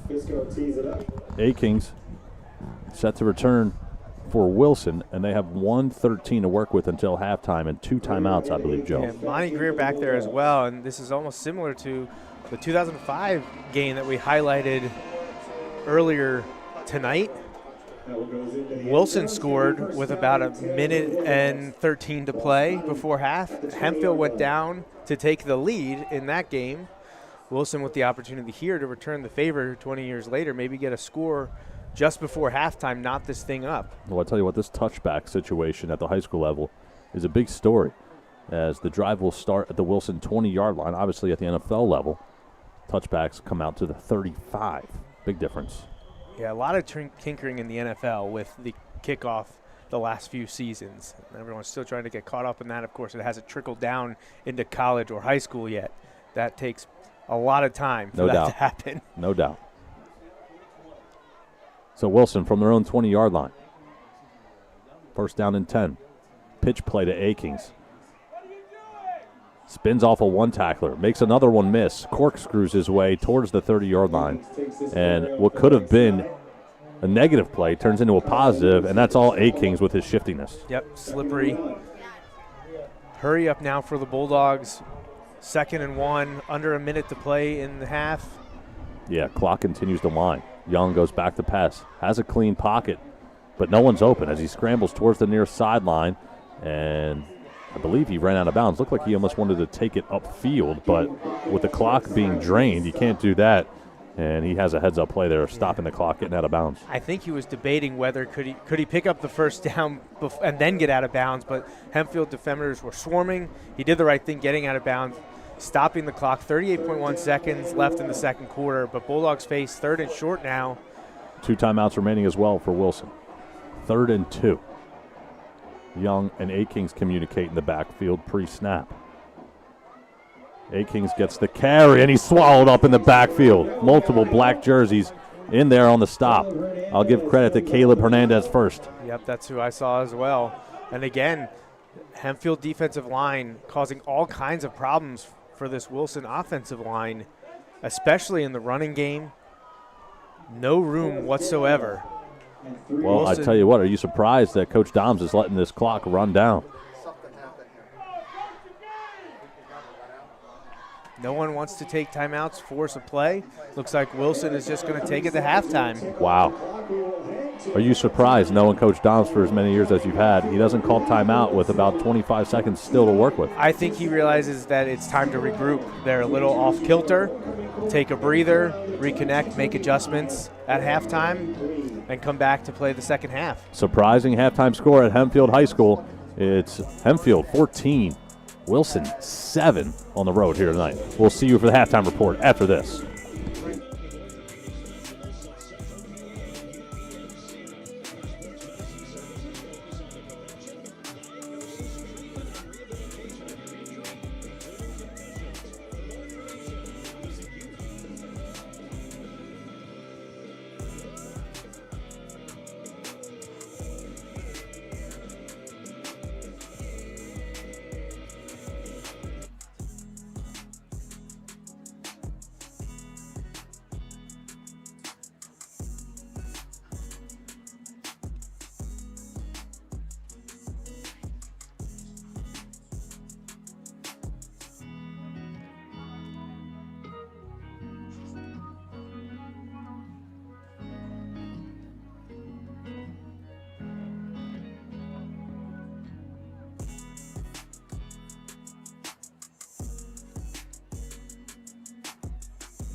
Welcome to this evening's homecoming football game.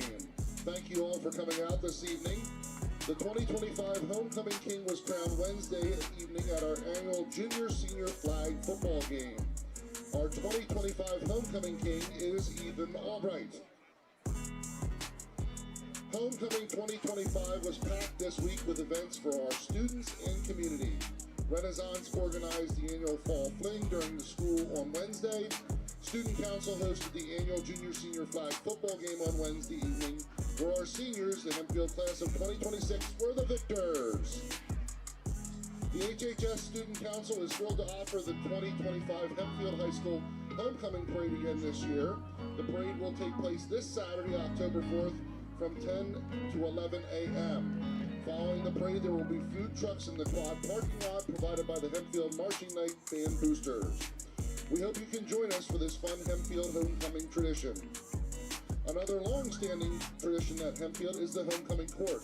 Students go through 3 rounds of voting before the winners are crowned. Students are first nominated and then go through 2 more rounds to determine the winners. We are pleased to introduce the 7 court candidates for Homecoming Queen. Olivia Denlinger. Olivia is the daughter of Kayla and Mitch Denlinger of Landisville. In school, Olivia is a member of the Sisterhood Club and Powder Puff football. Outside of school, Olivia works at Erie and is a horse rescue. After graduation, Olivia plans to attend Bloomsburg University to major in medical imaging. Olivia's escort is her brother, Carter Denlinger. Izzy Heisey. Izzy is the daughter of Lenny and Jody Heisey of Mountville. In school, Izzy is a member of the varsity track team for both winter and spring teams. She is a varsity cheerleader. She is part of the National Honor Society, Video Production Club, and Anchor Club. Izzy is part of the Hempfield's ComTech program and Powder Puff. Outside of school, Izzy is part of the Student Television Network. She is an assistant coach for the Mountville swim team. She is also a member of her church youth group. She's a waitress at Caruso's in Silver Springs and a barista at Trolley Line Coffee. She also volunteers at Hooked on Lancaster. After graduation, Izzy plans to run track at the Naval Academy or West Point to study mathematics. Izzy's escort is Ace Brown. Julia Swigert. Julia is the daughter of Amanda Wamesley and Dale Swigert of Lancaster. In school, Julia is a member of the National Honor Society, Anchor Club, and Varsity Club. She is a member of the track and field team for both winter and spring teams. She is a varsity cheerleader and a member of the senior powder puff team. Outside of school, she volunteers at Hooked on Lancaster and works at Blue Collar Restaurant. After graduation, she plans to attend the Naval We're pretty big. Yeah, people say we're giants. You call that giant? This is giant. At Dean's Auto Plaza, we have a giant selection of quality used cars, trucks, and SUVs, all at prices that will not crush your budget. Okay, he's the real giant. Yeah. Come see why they call Dean's Auto Plaza York's used car giant.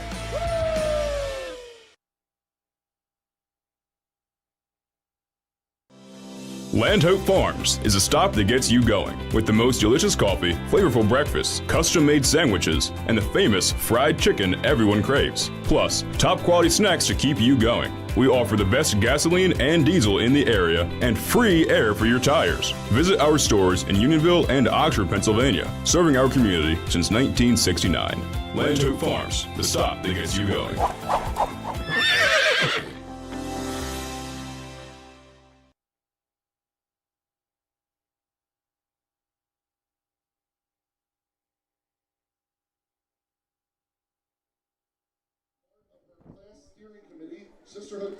Welcome back, everyone. We are here at Hempfield High School in Landisville, Pennsylvania. Surprising score at the half. Hempfield leads Wilson 14-7.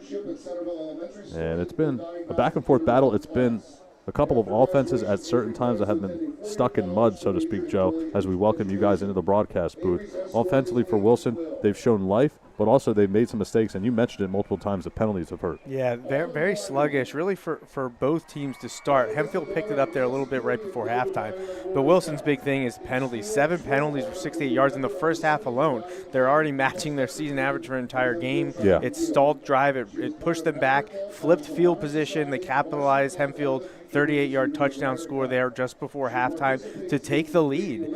But looking at the statistics, it looks like an even game. Honestly, you might even favor Wilson. Right, looking definitely. at the raw stats. Yeah.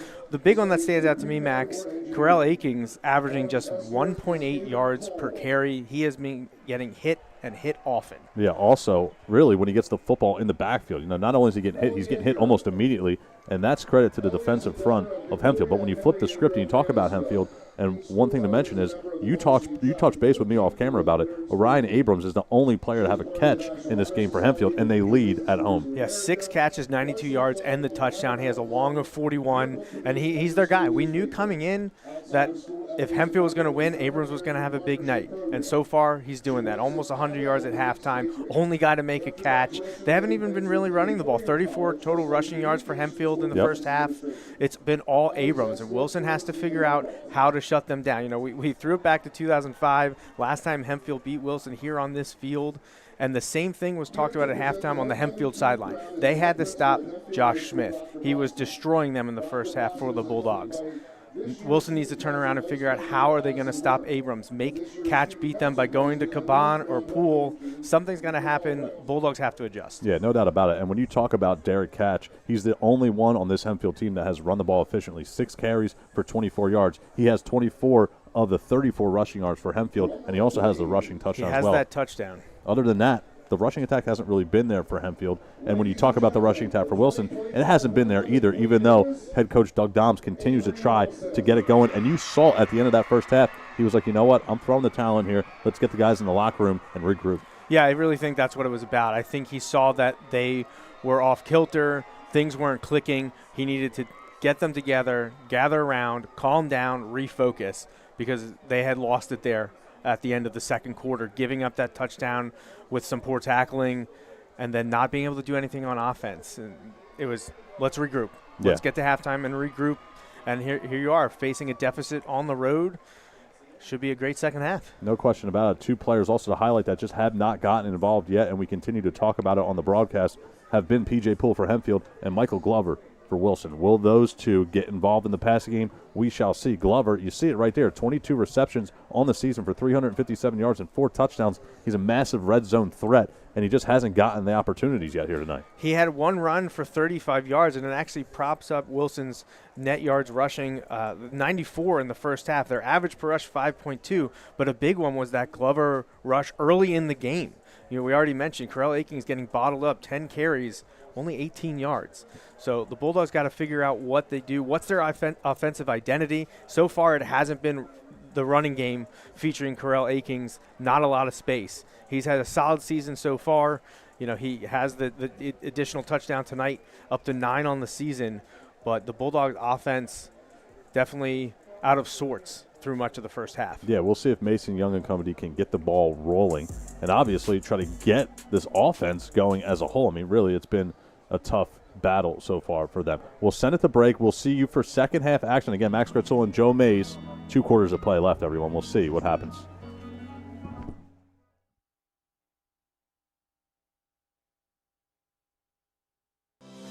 Land Hope Farms is a stop that gets you going with the most delicious coffee, flavorful breakfasts, custom-made sandwiches, and the famous fried chicken everyone craves. Plus, top quality snacks to keep you going. We offer the best gasoline and diesel in the area and free air for your tires. Visit our stores in Unionville and Oxford, Pennsylvania, serving our community since 1969.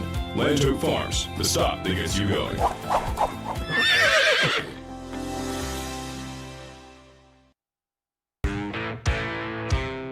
We're pretty big. Yeah, people say we're giants. You call that giant? This is giant. At Dean's Auto Plaza, we have a giant selection of quality used cars, trucks, and SUVs, all at prices that will not crush your budget. Okay, he's the real giant. Yeah. Come see why they call Dean's Auto Plaza York's used car giant. Derek Katch, I'm a quarterback and safety from Hempfield, and you're watching Football Night on Flagship Network.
I play for Wilson Football. You're watching Football Night on Flagship Network.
Hey guys, we're heading into No Albies here in West Reading. We've got the West Reading French Fry Fest next Saturday, so we're gonna shoot a little content with Massimo in here for the Visit West Reading Instagram page.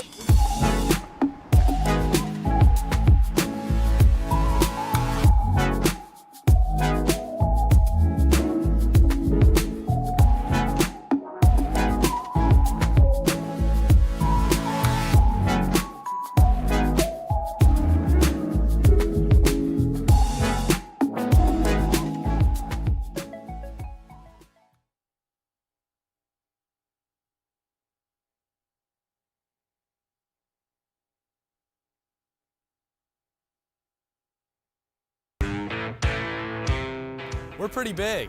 Yeah, people say we're giants. You call that giant? This is giant.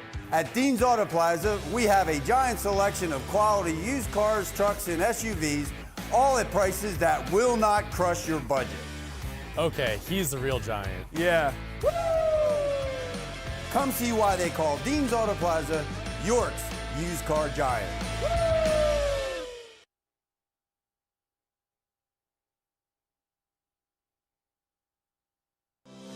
Land Hope Farms is a stop that gets you going with the most delicious coffee, flavorful breakfasts, custom-made sandwiches, and the famous fried chicken everyone craves. Plus, top quality snacks to keep you going. We offer the best gasoline and diesel in the area and free air for your tires. Visit our stores in Unionville and Oxford, Pennsylvania, serving our community since 1969. Land Hope Farms, the stop that gets you going.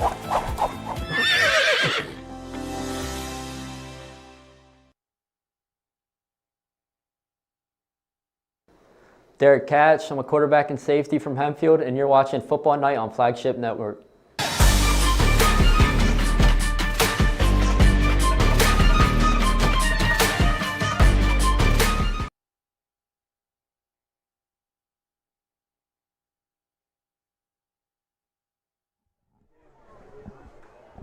Welcome back to Hempfield. It's Friday Night Football on the Flagship Network. It's week number 7. It's a close battle as well. 14-7 your halftime score. Hempfield leads at home. And I tell you what, most people, I think, coming into this game on paper, Joe, really didn't give Hempfield much of a shot to get this W on their home field. But it's been a completely different story, and that's why we play the games. That's why we play the games. That is right. And it's always foolish to count out anyone in a rivalry game. You know, maybe it's not Wilson Mifflin, but Hempfield Wilson have battled. This is the 52nd game in the series.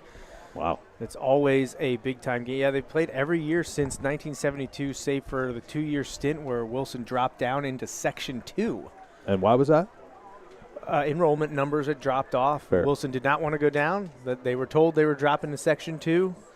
And, missed the 2 years there, but pretty much every season for the last 50-plus years, Hempfield and Wilson have battled. One of the more interesting ones of recent history, 7 years ago, Reading, Pennsylvania, Wilson didn't host it at Gursky. They went to the home of the Reading Fightin' Phils for the Baseball Town Gridiron Classic.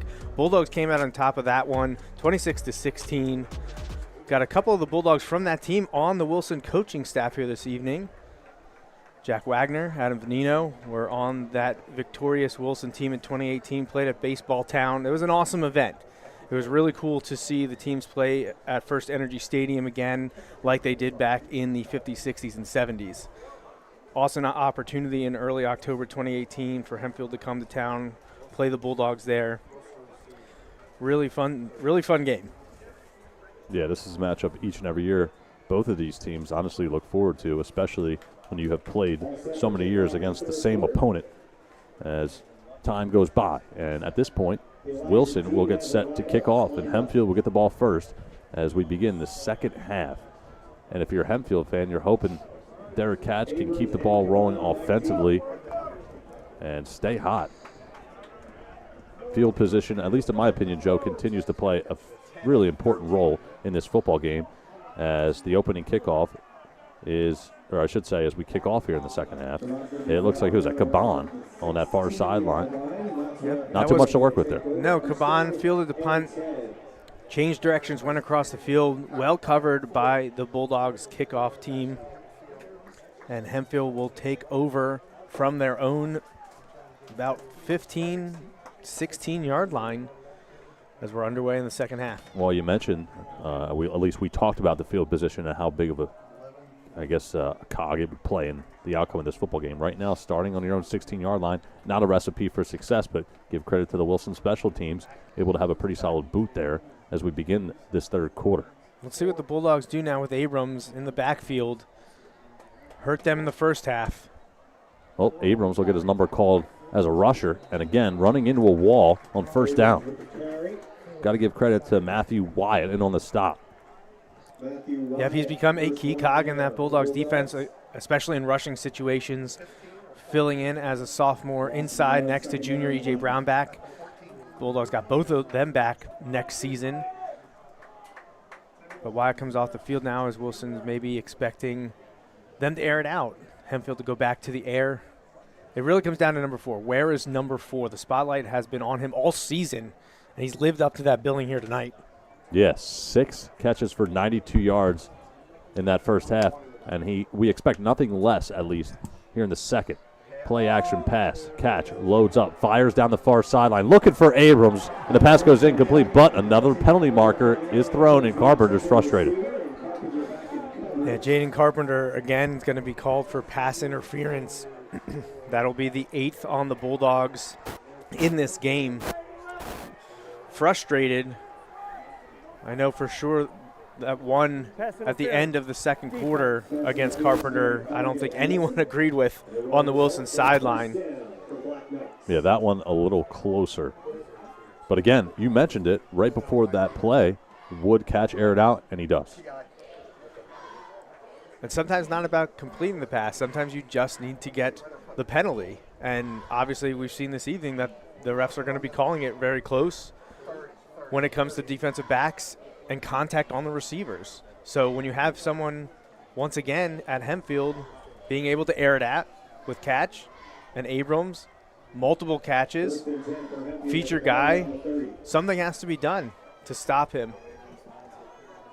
Rice checks into the game. Number 44 in the backfield. Caban in motion. Catch will keep it himself, goes up the middle, moves the pile, and he's got about 3 on the carry.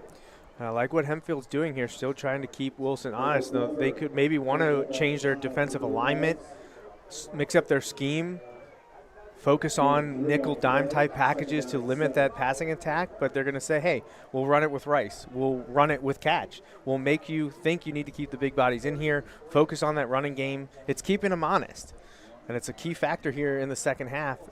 Hempfield ball control, keeping Wilson on their toes. Yep, clock management as well. Empty backfield on 2nd and 7. Catch will do it again himself. Again, goes between the tackles, and not much doing this time. And that's the 2 inside linebackers for the Bulldogs, Matthew Wyatt, E.J. Brownback combining for the tackle. Not a lot to go there. Now Hempfield with a 3rd and 6, 3rd and 5. Well, we've seen Hempfield convert multiple third downs in that first half, and they're tasked with converting another one right here.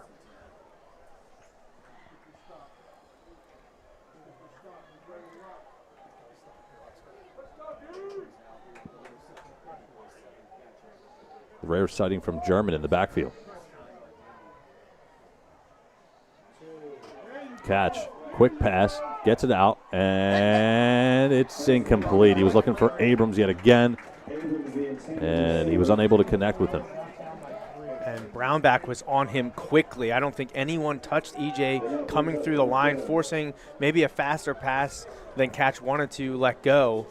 Abrams still almost came down with that ball. 3 Bulldogs in the area. It bounced around a little bit, ultimately hit the turf, and now we expect a Hempfield punt from Brady Bisco. Yeah, Briscoe's been impressive as a punter and kicker throughout really this whole season, his whole career as a student athlete.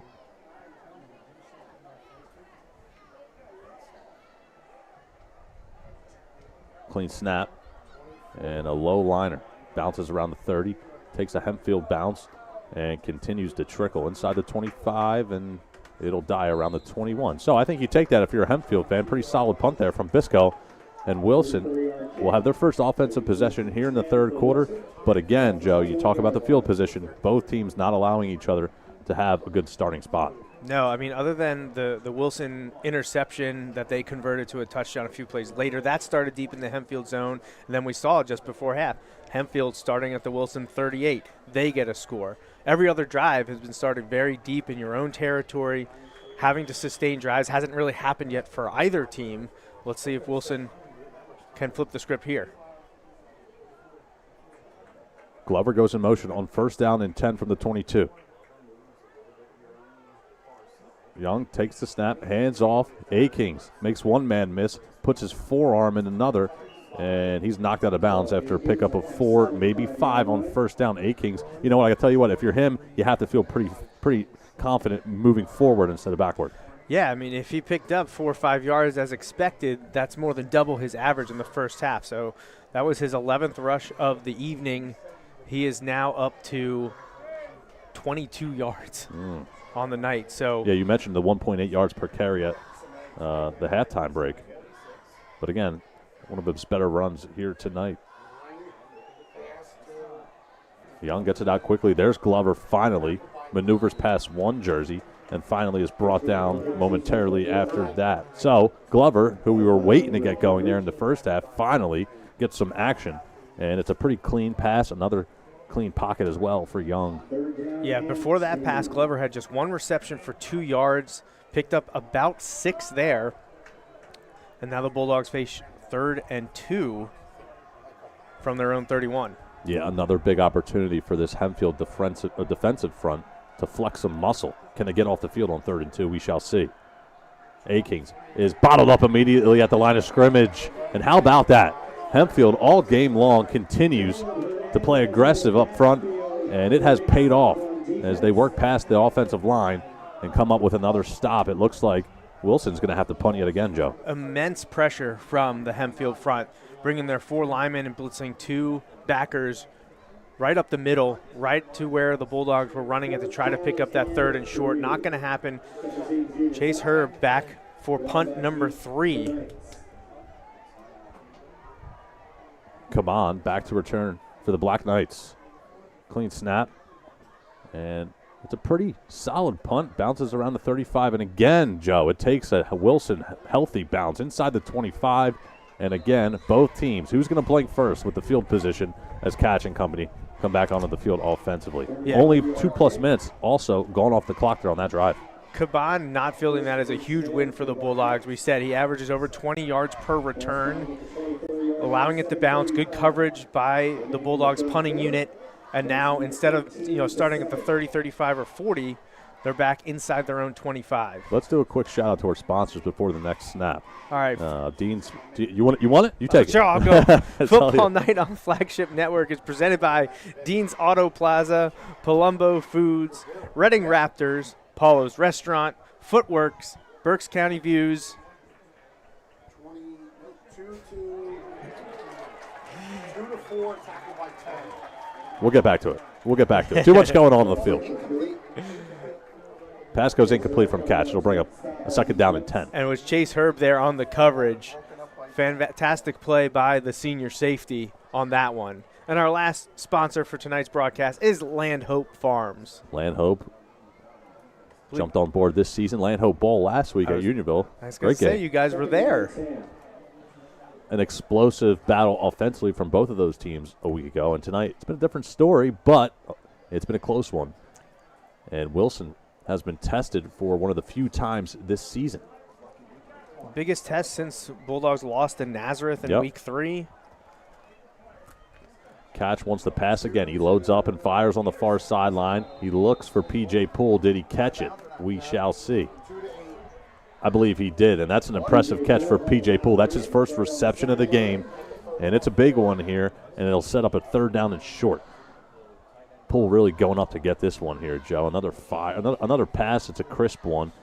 And Carpenter's right there in coverage, but P.J. Poole, I highlighted him at the half because of the fact he's ultra-talented on both sides of the ball. First reception for a Hempfield Black Knight not named Abrams. So Poole finally getting in on the action. Haven't seen Caban yet. We talked about before the game started that this was top 2 or 3 offense and defensive units in the league. Well, those top defensive units are definitely stepping up this evening. Rice gets his number called, and he barrels his way forward down the far sideline, inside of the 50-yard line, and he goes out of bounds as he works the football into Wilson territory. And I tell you what, he's fired up, and for good reason.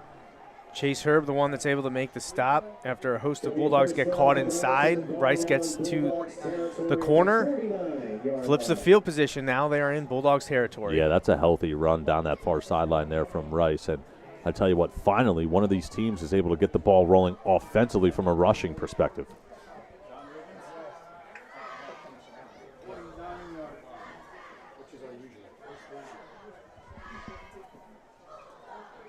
So Hempfield trying to put some pressure on this Bulldogs defense. Catch, follows Rice, works his way across the 45-yard line, and dives his way forward down at the 44-yard line. Pick up a 6 on the play. He's got Cam Rice and Jordan Burkert lead blocking for him. There's some big bodies. 2 good guys to follow. Absolutely. Not to mention the 5 up front opening holes for them as well.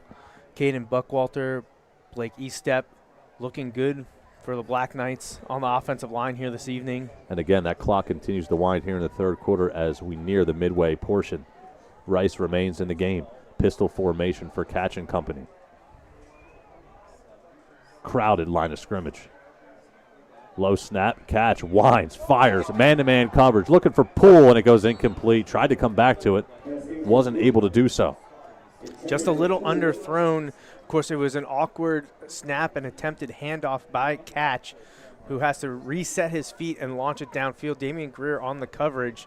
Ball came up just short, intended for Poole. Yeah, Poole almost able to come back to it, but unable to do so. And again, that'll set up another third down opportunity for this Wilson defense to get off the field. It'll be 3rd down and 5 from the 44-yard line. And again, real quick, shout out to the fans that have come out for both teams here tonight. Packed house here at Hempfield. Beautiful night for football, beautiful homecoming environment at Hempfield, and a good football game. No doubt. Abrams goes in motion on 3rd and 5. Catch goes back to pass. Clean rusher comes, and it's Caban with his first reception of the game. He's spun down, and nothing doing there on 3rd and 5. Interesting play call. Didn't work clearly, but it'll set up a 4th down and 5, and I believe Briscoe will come on to punt. So they tried to set up that middle screen, which we saw the Bulldogs run earlier. Didn't happen. E.J. Brownback made the tackle, and now the punting unit is on. Friday Night Football a week from tonight. It'll be week number 8 of Friday Night Football on the Flagship Network, the Colonials and Bulldogs. And, hey, who just took that football out of the background? Ruined the shot.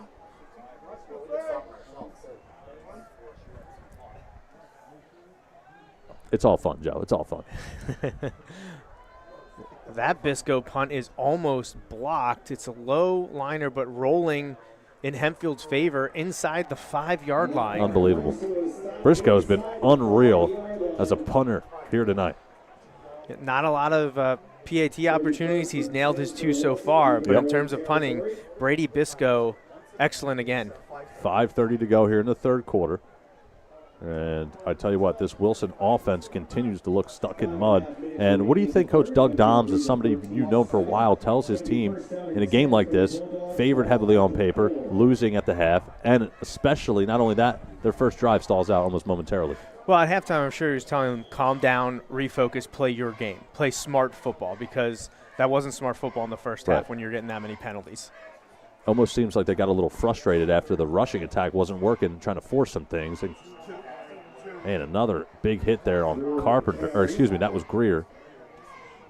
As Carpenter, again, is slow to get up, grabbing at that knee. We saw him earlier in the first quarter, slow to get up as well. He was off the field for a few plays, and he looks like he's stretching out that lower body, maybe that left leg.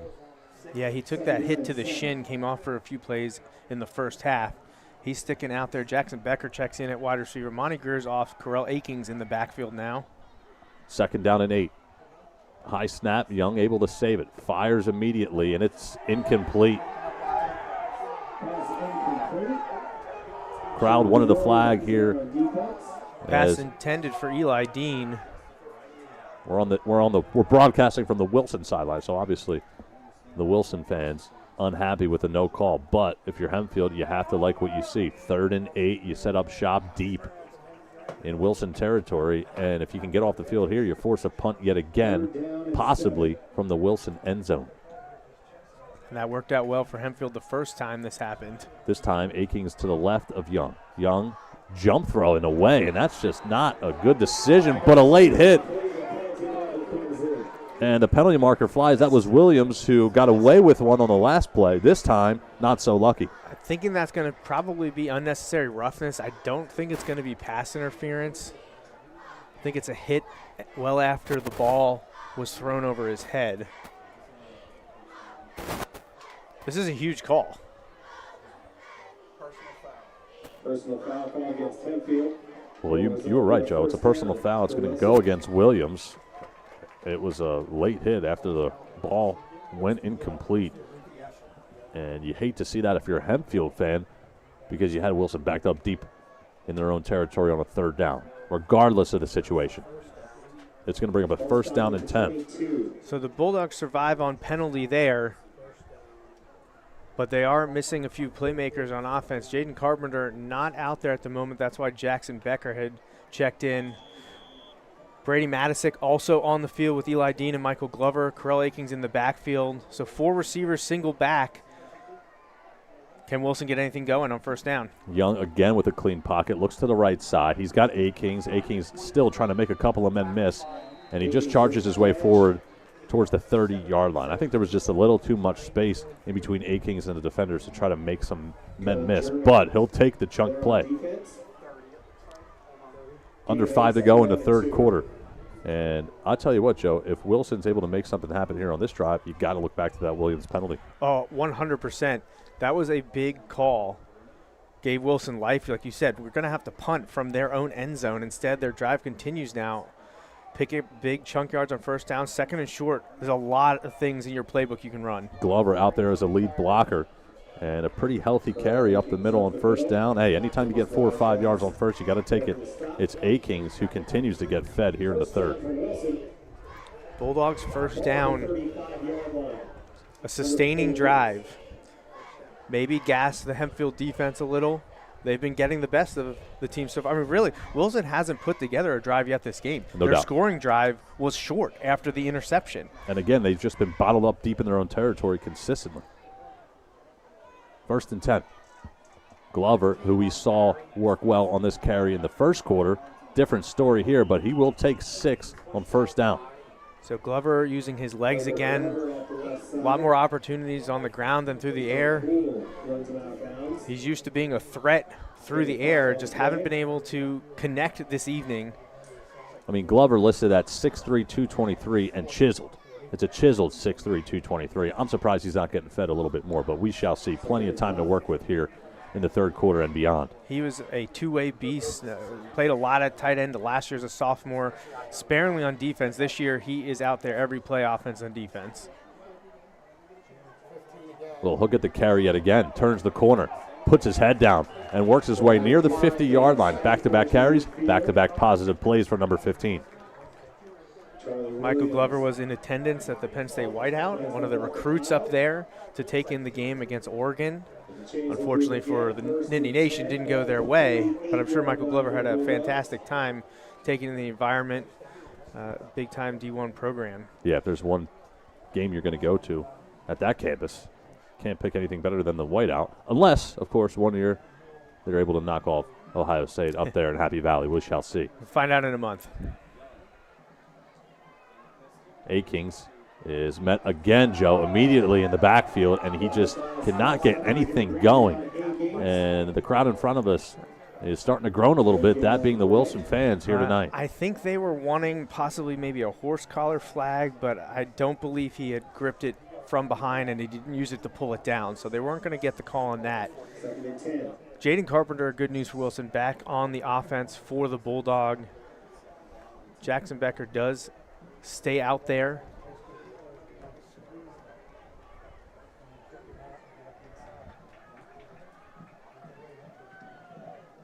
Young has had a clean pocket tonight. He's got another one, and he cannot connect with the open receiver. That was Dean. Eli Dean had slipped behind the defense, behind two Hempfield defenders, just couldn't haul in the catch. He might have been headed to the end zone on that one.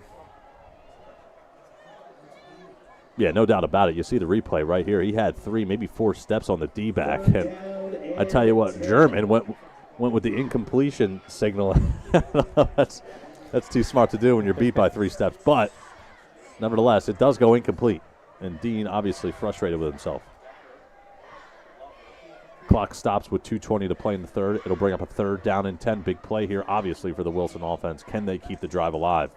This Pressure time, from Young is Hempfield. pressured, and he gets it out quickly to Akings. Makes one man miss. Works to the opposite side of the field. Cuts upfield. Still on his feet. Can he break one? Inside of the 20. Inside of the 15. 10. 5. He dives for the pylon.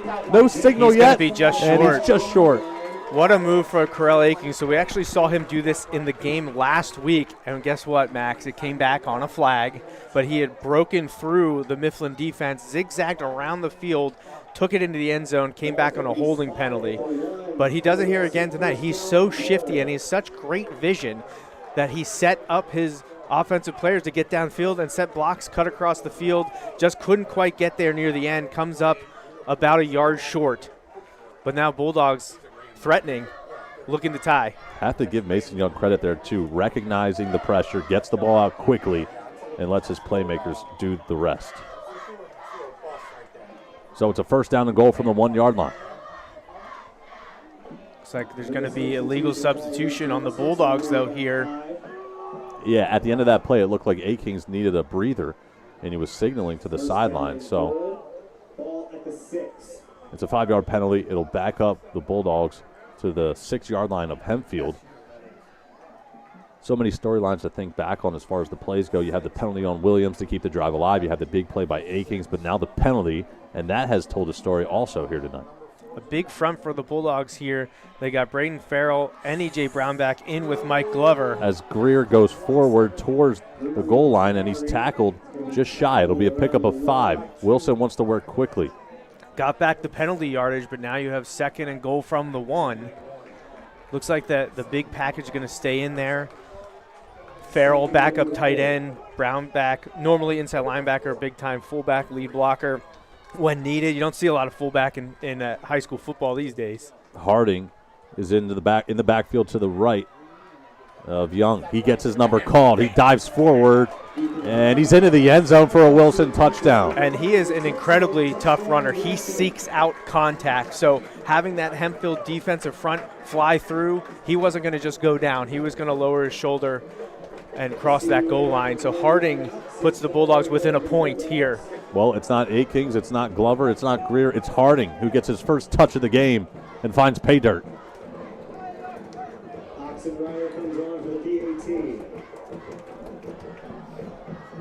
14-13 pending the extra point. Can't take these for granted. We've seen plenty of misses and blocks so far here this season on the Flagship Network.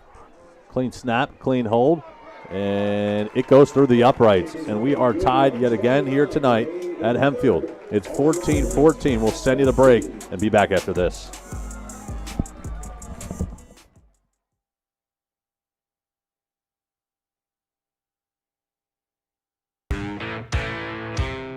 We're pretty big. Yeah, people say we're giants. You call that giant? This is giant.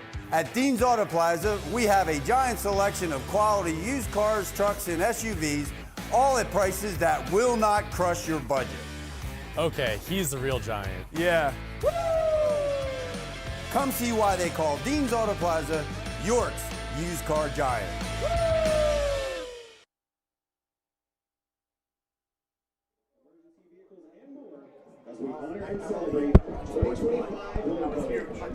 That was Ethan Harding's third rushing touchdown of the season. Preston Oxenrider's extra point is good. He's 33 of 35 on the year on those PATs, and now we'll get to see Eli Dean with a kickoff. Game tied, a minute 29 left, third quarter. Yeah, couldn't have said it better myself. Really setting the tone here tonight for both of these teams has been their defenses, but their offensive now, both sides have struck, and it's 14-7, and it's a pretty healthy return. We talk about field position. The return And Caban is knocked out of bounds around the 39-yard line. And I tell you what, that's one of the few times tonight either one of these teams have had solid field position. And I tell you what, that's the shot in the arm Hempfield needed to try to get back into this ball game. I know it's tied, but really, you mentioned it at the half. It doesn't feel like that. It feels like Wilson's winning this game if you just look on paper. Yeah, the stats made it at best even, if not favoring Wilson, but Wilson found themselves down 14-7. And Hempfield has been fighting all game long. Bulldogs catch a break, get a penalty to extend a drive, and it was a long drive. Remember, that drive started way back in Wilson's territory, but they were able to use 4 minutes and 1 second of game clock, go 11 plays, 96 yards for the score. Catch, takes the snap, hands off to Talbot. There's nowhere to go. And the Wilson defense comes up with a big stop there on 1st down and 10. It'll set up a 2nd down and 11.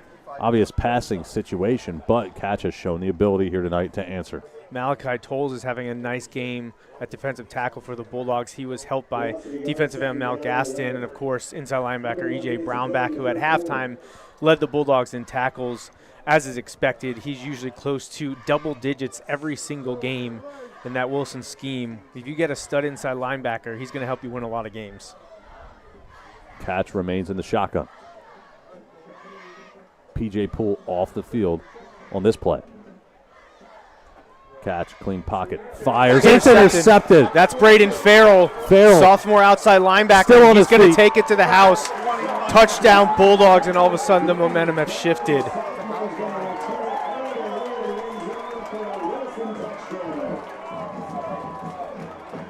What a play by the sophomore.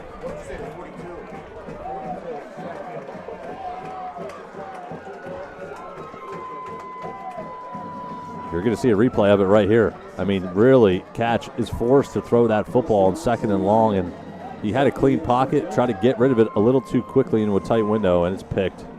And for the first time tonight, he was looking at Caban's way. You know, we've seen a ton of Abrams, a little bit of Poole, finally looking to Caban, and Farrell steps in front of the pass. Pick 6 for the Bulldogs.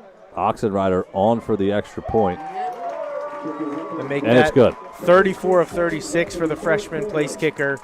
And all of a sudden, the Bulldogs up 21-14. We'll send you to break.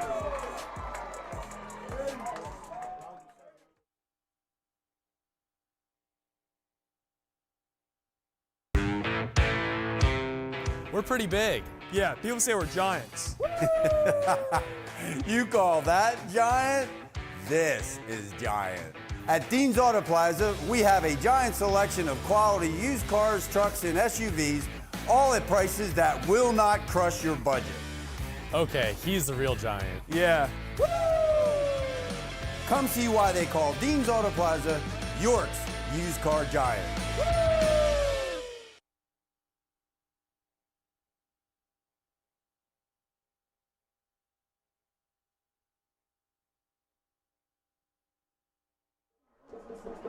Back out of a timeout, Wilson leads 21-14 on the road. They have scored 2 touchdowns in a row, one offensively, one defensively as well, after trailing 14-7 at halftime. Yeah, it's amazing how quickly a game can change. Penalty gives Wilson life. They have a huge sustaining drive, 11 plays, 96 yards, tie the game up, and then just a few plays later, Wilson defense makes a play, pick 6. Caban tied up around his own 15-yard line. And Catch, after throwing the pick 6, will have to put that one behind him and go back to work offensively as the senior leader of this football team. 1st and 10 for Hempfield. Ball at the 17-yard line. 20 seconds to go in this 3rd quarter. Entering tonight's game, their Catch had only thrown 4 interceptions. Bulldogs have picked him off twice here tonight. You know, this is a matchup of 2 of the better rated quarterbacks in all of the LL League. Mason Young, 10th and 13th for Catch in terms of quarterback rating. But really, up until now, was the defense is taking center stage. Pitch play to Abrams on 1st down and 10. Looks for some space, has some, and he works his way forward for a couple. Stop again by Farrell and Brownback. Wilson able to string that one out. Where's the ball at? End of the third quarter here at Hempfield. The Wilson fans have risen. And before we send you to break, we have a matchup next week, the Colonials and Bulldogs. It'll be week number 8 of Friday Night Football on the Flagship Network. But we have 1 quarter of game action left here in week number 7. What will happen, we shall see. We'll step aside and be right back.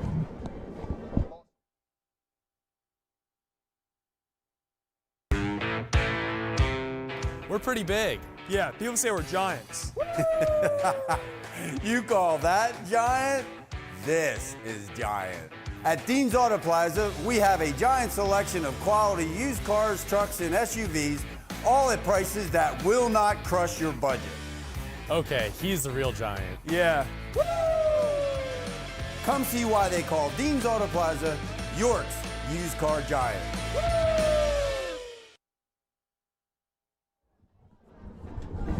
Just about ready to start this fourth quarter here at Hempfield. The Black Knights trail by 7 on their home turf. And I tell you what, they're going to need to keep their foot on the gas pedal to try to stay in this football game. Can't let it get away from them too quickly. It'll be a second down upcoming and 9 for the Black Knights. Catch needing to get the ball in the hands of his playmakers. He's given them opportunities here tonight, and he'll have to continue to do so if they want to walk out of here with a victory. Rice now back into the game as Catch sets up in the pistol formation. They've given the ball to Orion Abrams on the ground, but Abrams does not have a catch yet here in the second half. Very surprising as Catch is bottled up and taken down in the backfield. And that is E.J. Brownback, who's having himself quite the junior season for the Bulldogs. Heard his name called a lot this evening. Almost looked like a busted block at the line of scrimmage because he came free off the edge. Not much there for Catch to do, and that'll set up a third down and 16. Again, Hempfield led this game 14-7 at the half. They controlled for the most part, back and forth throughout, but it's been a different story here in the second half as Wilson now threatening to get the football back and force a punt deep in Hempfield's territory. Catch back to pass, gets the ball out quickly. It goes incomplete. He was looking for Talbot out of the backfield. He skied that one a bit, just out of the reach of, I think that was German. Excuse me, yeah, not Talbot, I think that was German. And all of a sudden now, Hempfield's got a punt.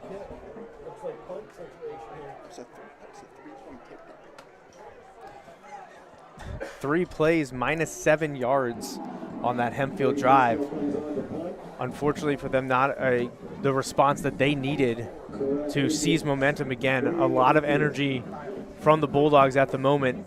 Hempfield's got to redirect. Yeah, that was the first sack of the night on Catch, and it couldn't have come at a worse time. Briscoe on the punt. He's been solid here tonight. Not this time, however, but it does take a pretty decent bounce for the most part.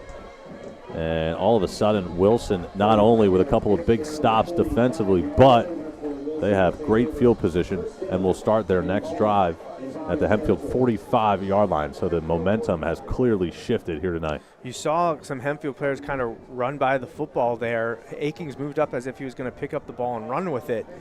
And there's actually been a history on Wilson Hempfield on a punt. The Bulldogs have actually lost the game because of a situation like that many, many years ago. Hempfield picked up a punt after Wilson never had actually downed it. Ended up scoring a touchdown, won the game because of it. Almost had a similar situation come up right there, but Hempfield didn't end up picking up the ball. But Akings looked like he was ready to take it.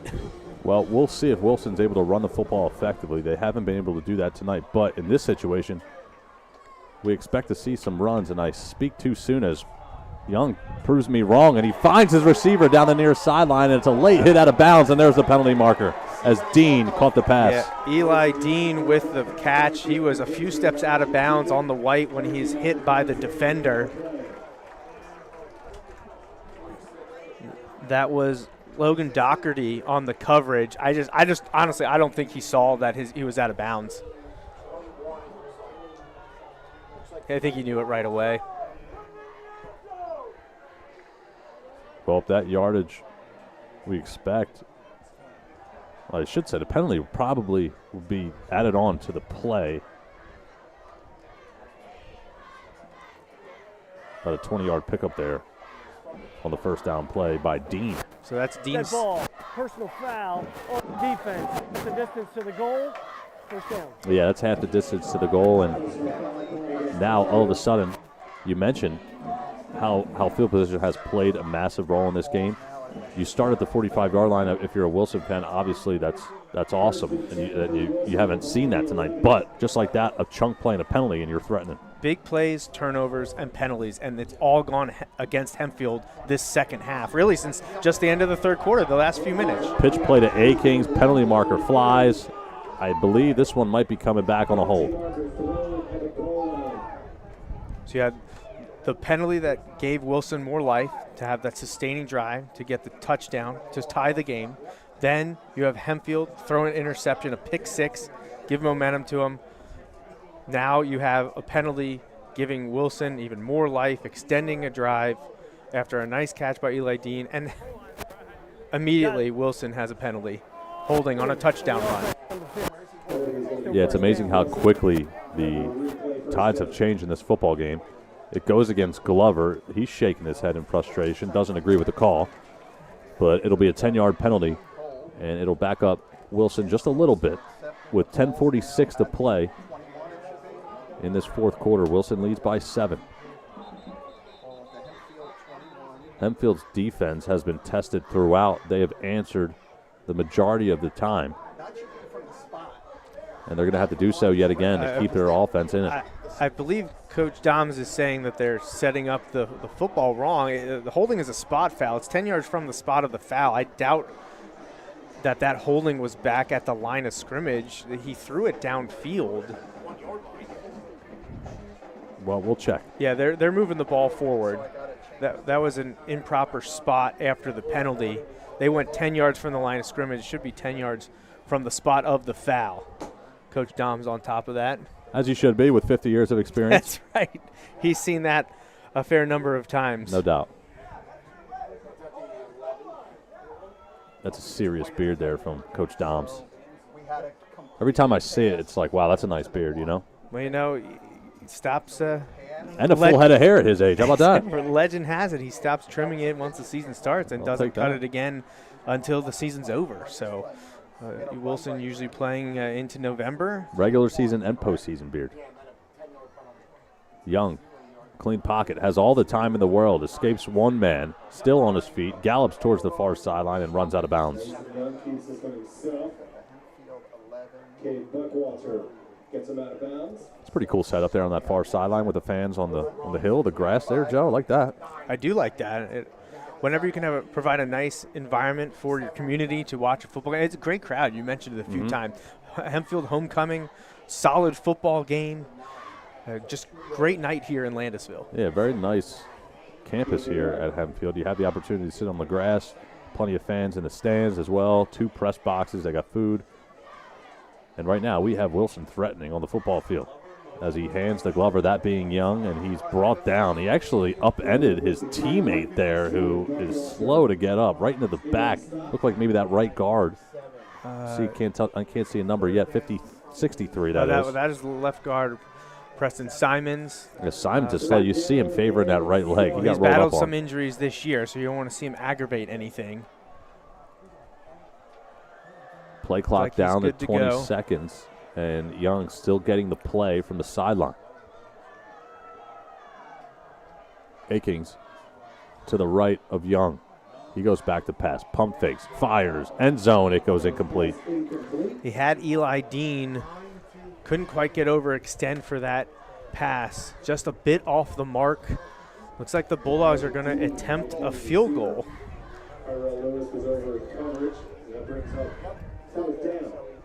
So Michael Glover will take off the gloves, assume long snapping duties. Jackson Becker, the holder for freshman kicker Preston Oxenrider. Oxenrider on for a field goal attempt. After the third down pass went incomplete, we have a whistle and a stoppage. Substitution for Hempfield, jogging onto the field. This is actually Wilson's first field goal attempt of the season. So first chance for the 9th grader to put one through the uprights. Pressure kick here for the freshman. Oxenrider. Clean snap. Kick is up.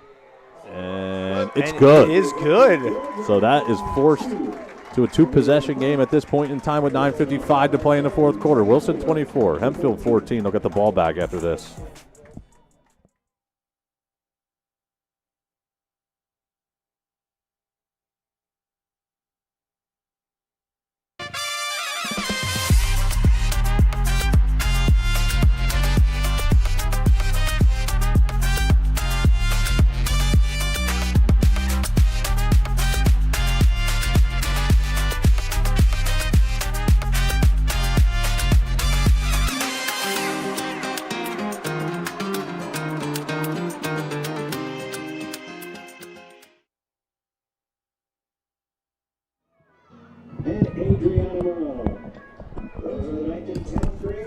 Back out of a timeout, 9:55 to play. Next week, New Oxford and West York will do battle at West York High School.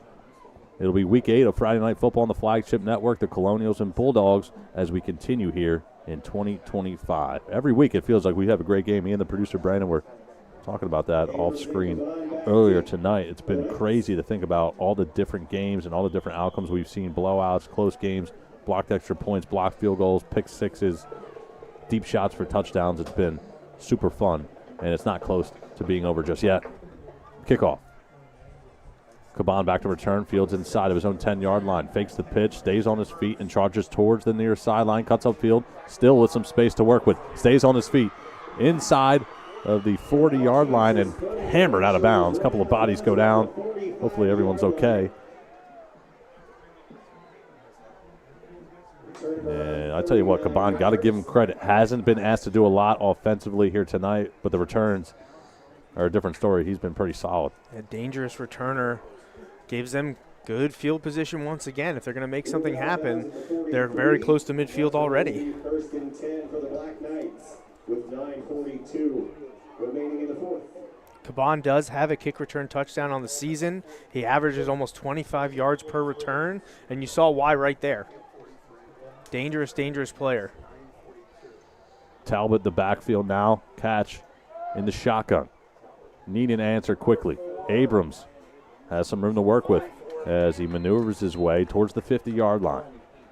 That's going to be a pickup of 5 on first down. Double guard pull on the offensive play. Love to see movement from the linemen. Yeah, nice creativity, right? That was a good little misdirection play. Out in front of your offensive playmaker, Ryan Abrams, having a great game again.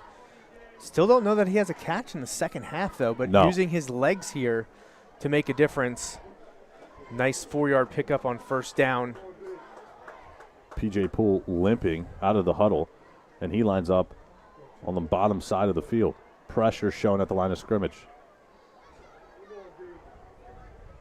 Catch, fires, gets it out quickly, and it's a nice tackle on that far sideline. That's Harding, who had the touchdown earlier in the game. No gain at best, but I think we might have gotten – did we get a flag there at the end of the play? I believe so. Yes, there was a flag. Looks like, I'm going to guess personal foul, taunting would be my expectations here. What's your thoughts on the taunting? Has it gotten a little out of hand at every level? Yeah, it's so hard to say. You don't like when people are running their mouth, saying anything. I'm guessing that's the direction that this is going to go. Ball, unsportsmanlike on the defense. So, sorry, not personal foul, but unsportsmanlike penalty. Well, that's going to be, what, a 15-yarder? Has to be, right? Yes. Take a look at the replay here. Catch, winds, fires. So it's a nice hit and stop. I'm guessing it was yelling at the sideline, it looks like. Interesting. Interesting. Must have said the magic word possibly there. I guess Joe. So.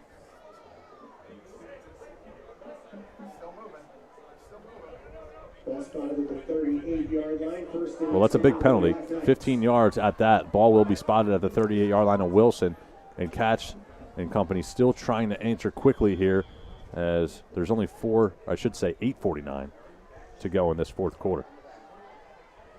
Catch takes the snap, play action, winds, fires towards the near sideline, looking for Abrams, and he hauls it in.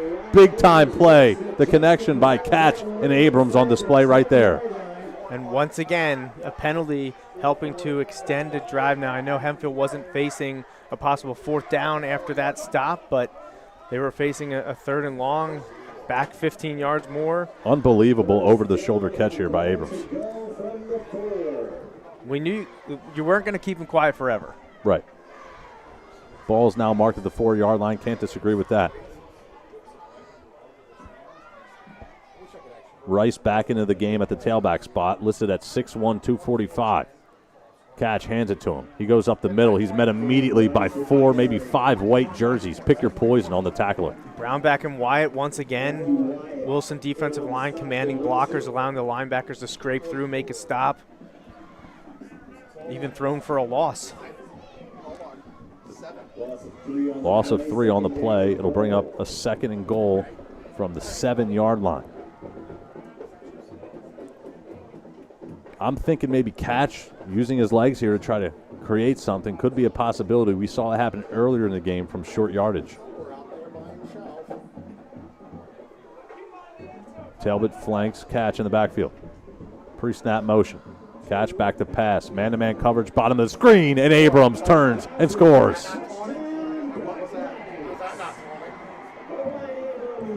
Hempfield able to answer. So quick and they're answer within 4. after the penalty.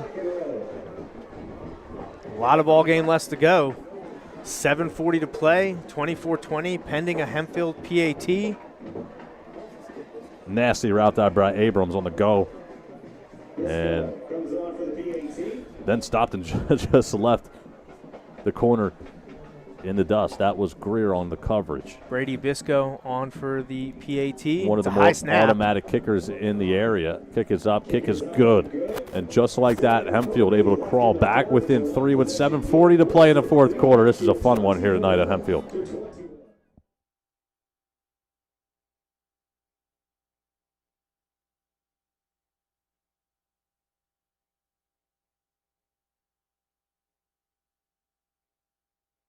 Hey guys, we're heading into No Albies here in West Reading. We've got the West Reading French Fry Fest next Saturday, so we're gonna shoot a little content with Massimo in here for the Visit West Reading Instagram page.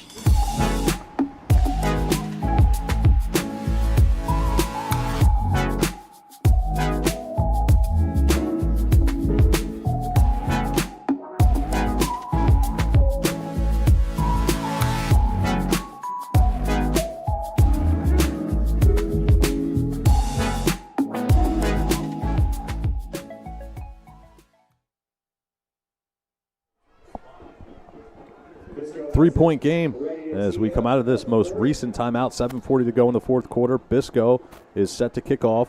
Greer and A-Kings set to return for Wilson. Hempfield trying to do something tonight they haven't done since 2005, and that's beat Wilson on their home field. Yeah, Black Knights got the best of the Bulldogs 3 years ago, but that was at Gursky. That was a great game, came down to the wire. Huge drive by Hempfield to win it with just seconds remaining in the game. Good kick there by Bisco, forcing the Wilson offense to start at their own 20-yard line. Young not tested too often so far here in 2025, but this could be one of the biggest drives of his career at the quarterback spot.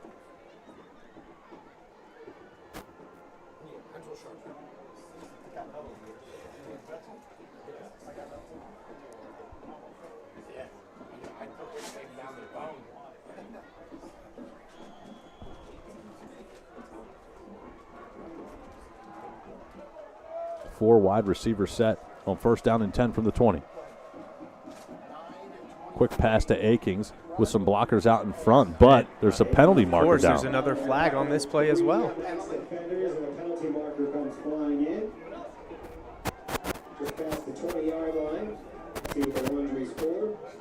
I think Coach Ager is going to decline this penalty since it wasn't a big gain. They want to get the ball back.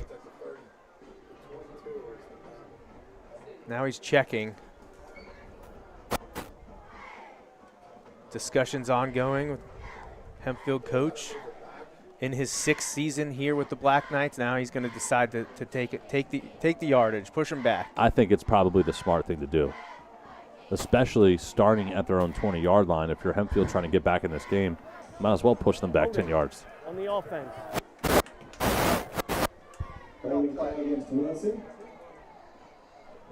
So on that note, It'll be first down and 20 from the 10-yard line. Move it back 10 yards, and it's going to be first and 20 from the 10. Joe, you're a part of basically every Wilson game. Are you surprised at what you're seeing here tonight from the team? Honestly, no, not really, because we've been seeing a lot of this all season long. There's been a lot of penalties. We mentioned, 7 to 8 a game. They're well past that tonight. It's always tough to win on the road against a tough rival section opponent. Young sacked in the backfield. That's the first time he's been taken down in the backfield here tonight. And Burkhart is credited with that sack. Good pursuit there from Burkhart. Young just taking a little too much time. He's used to scrambling away, and this time he's just bottled up and taken down from behind. So after the penalty and the sack, Wilson now backed up even deeper in their own territory. 2nd and 22 from their own 8-yard line with 6:46 ticking away here in the fourth quarter. Hempfield trying to come up with a massive stop on their home field. Slant. Nice play by Poole to break it up. Great closing by Poole on that one. Looked like Carpenter was going to pick it out. He probably wasn't going anywhere if he makes the catch anyway. Was still going to be a pretty lengthy third down for the Bulldogs, but now even farther, 3rd and 20, looking like the right call by Coach Ager to send him back. Bulldogs need to make something happen, or they're going to have a punt deep in their own territory. Carpenter versus Poole, one-on-one, bottom of the screen. That's a matchup we continue to highlight. High snap, Young able to save it. Clean pocket, has all day to throw, and he's got A-Kings out of the backfield, who charges his way forward and brought down. That's a penalty. Again, a horse collar tackle. The story of the night. Penalties. We've seen it how many, just on the last drive. We don't even have to rewind to the ones earlier tonight. Just on the last drive, a taunting penalty helps Hempfield move down the field to score. Now, Hempfield was about to force the Bulldogs to punt. A-Kings was not getting that first down, but it looks like we're getting a face mask penalty on Hempfield.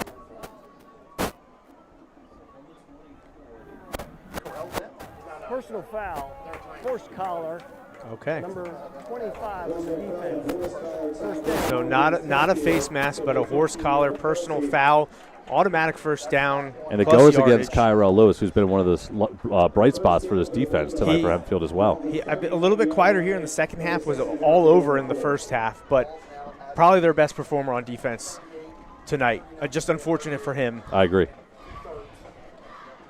So after the penalty, it's 1st and 10 from the 39. Young scrambles, fires on the far sideline. It goes incomplete.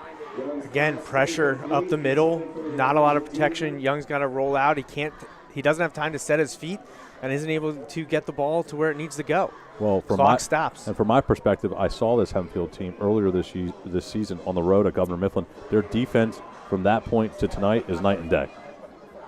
So a lot of improvement over the last few weeks for this Hempfield Black Knight team. Definitely. It starts in practice as well. Obviously, coaching has a lot to do with that. Glover in motion. Play action. Goes back opposite. It's Dean, who's taken down immediately. Read well yet again by the defense. And it was Burkhart in on the stop who had the sack previously, and Dean now is shaken up. Well, Dean and Carpenter both have taken some punishment tonight for Wilson. Two of the more talented pass catchers on this team. They've been the favorite targets of Mason Young, at least at the wide receiver position. Can't forget about Glover, although tonight the Wilson offense hasn't done a lot with Michael Glover.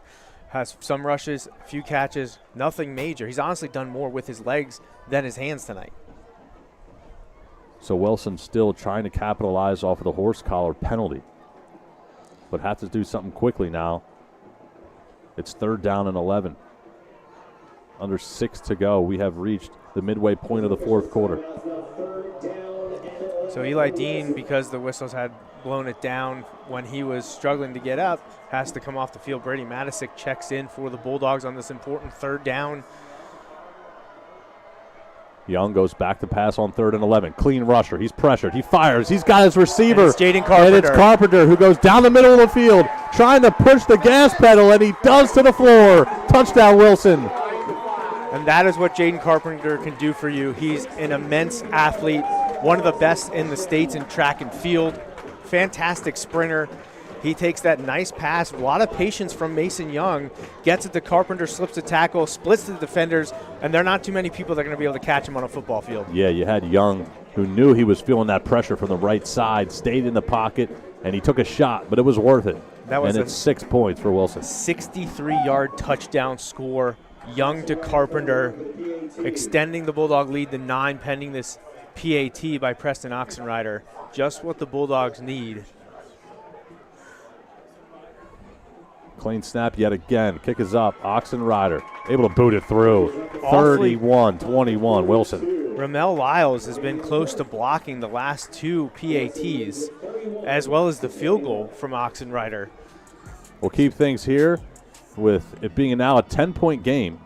Hempfield, who has shown fight throughout, especially defensively. It's been the chunk plays, and obviously another thing to look back at, Joe, was that pick six by Catch that has told the story so far here tonight. Yeah, that definitely shifted this game on its head after the Bulldogs finally got the evening score 14-14 for Farrell to step in front of that pass and get in the end zone, giving Wilson the first lead since early in the first quarter. Let's take a shout out to our sponsors real quick during the stoppage. Dean's Auto Plaza, Palumbo Foods, Reading Raptors, Paolo's Restaurant, Footworks, Berks County Views, and Land Hope Farms, proud sponsors of Friday Night Football here on the Flagship Network. A back-and-forth battle still with 5:42 to play in the fourth quarter, but it's been 2 back-breaking plays for this Hempfield team that have told the story. The pick six from Catch and this 63-yard reception by Carpenter, who went the distance.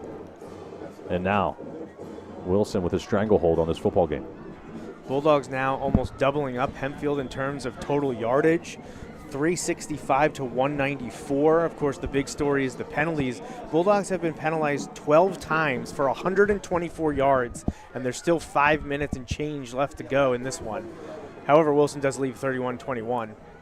Combined Fields around the 15. He's still on his feet. Almost deja vu from the last return as he works his way past the 40, and he's brought down around the 45-yard line.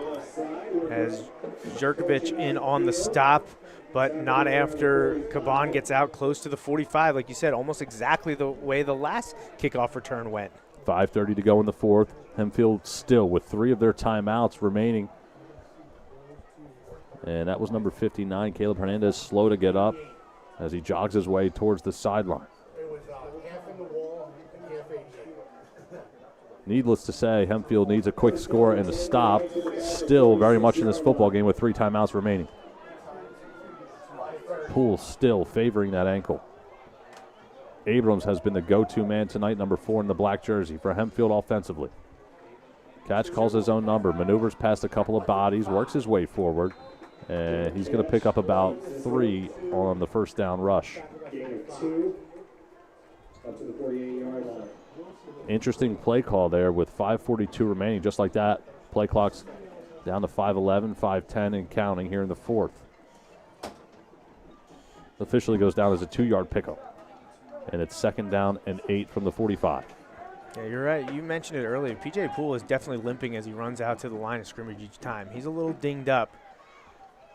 Ball's marked at the 48, as Catch takes the snap, goes back to pass, winds, fires into double coverage, and it goes incomplete. And there's a penalty marker down. Late flag comes in. And the Wilson fans and defenders disagree for obvious reasons.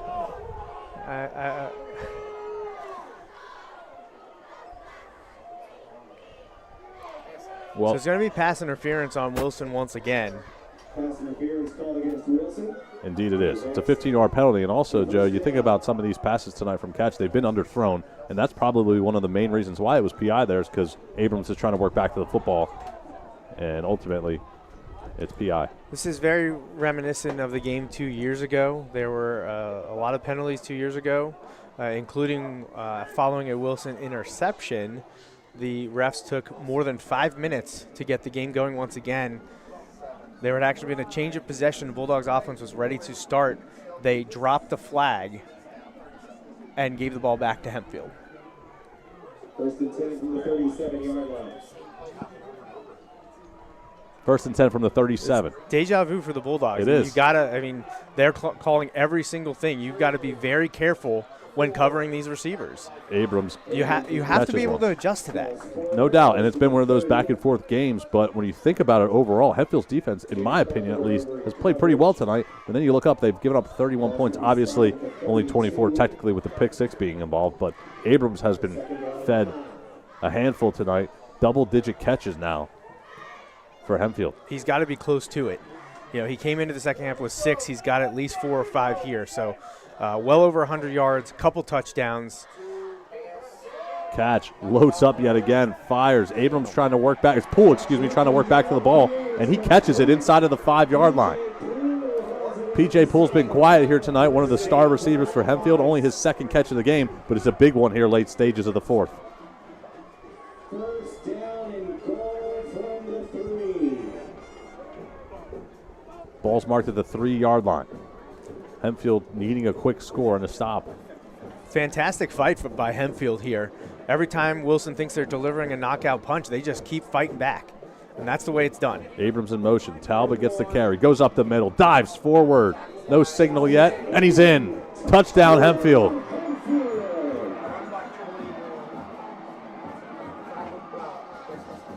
Punch for punch we go down the stretch.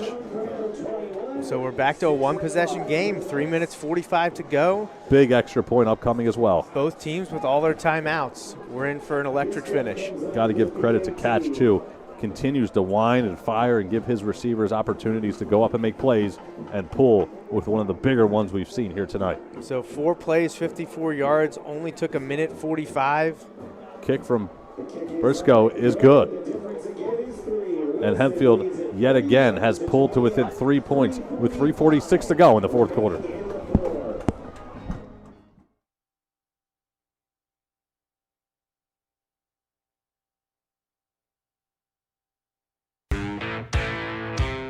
We're pretty big. Yeah, people say we're giants. You call that giant?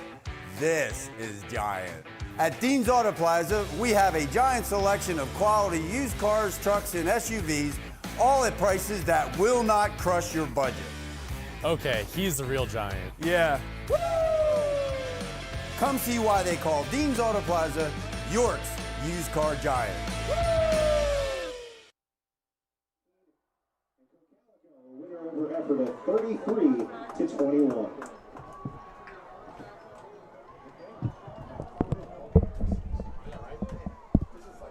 Out of a timeout, 31-28 your score. Another barn burner here on Friday Night Football. Flagship Network, Max Kritzul, Joe Mays on the call. It's been a fun one to say the least here tonight. No one has left their seats with 3:46 to go for obvious reasons. Hempfield's Brady Biscoe about to kick off.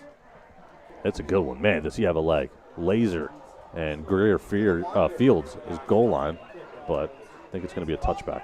And that will be a touchback. So The ball's going to come out to the 20-yard line. On the 20-yard line for the Bulldogs. Under 4 minutes remaining in the fourth. You can't return it. Brady Matzik, number 22, firing up that Bulldog team as they jog their offense onto the field.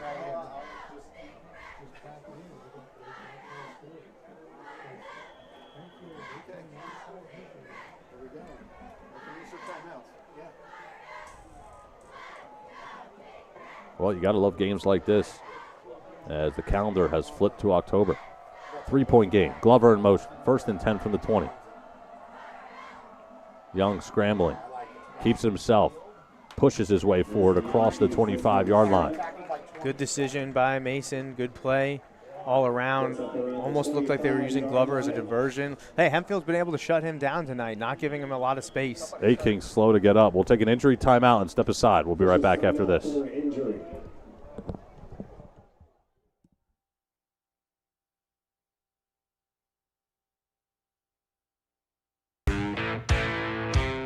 We're pretty big. Yeah, people say we're giants.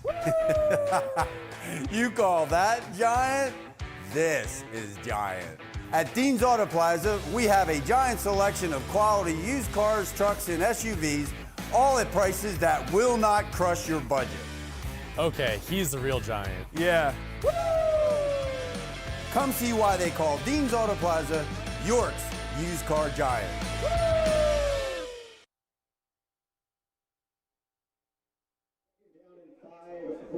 Aking's able to get up and get off the field under his own power. That's good to see. We've seen multiple bodies banged up here tonight. Both teams have taken their fair share of punishment. Both teams have dished out their fair share of punishment on each other as well. Young, again, will keep it himself. He's upended before the 30-yard line. It's very close to a first down. It's like it's going to be ruled just short.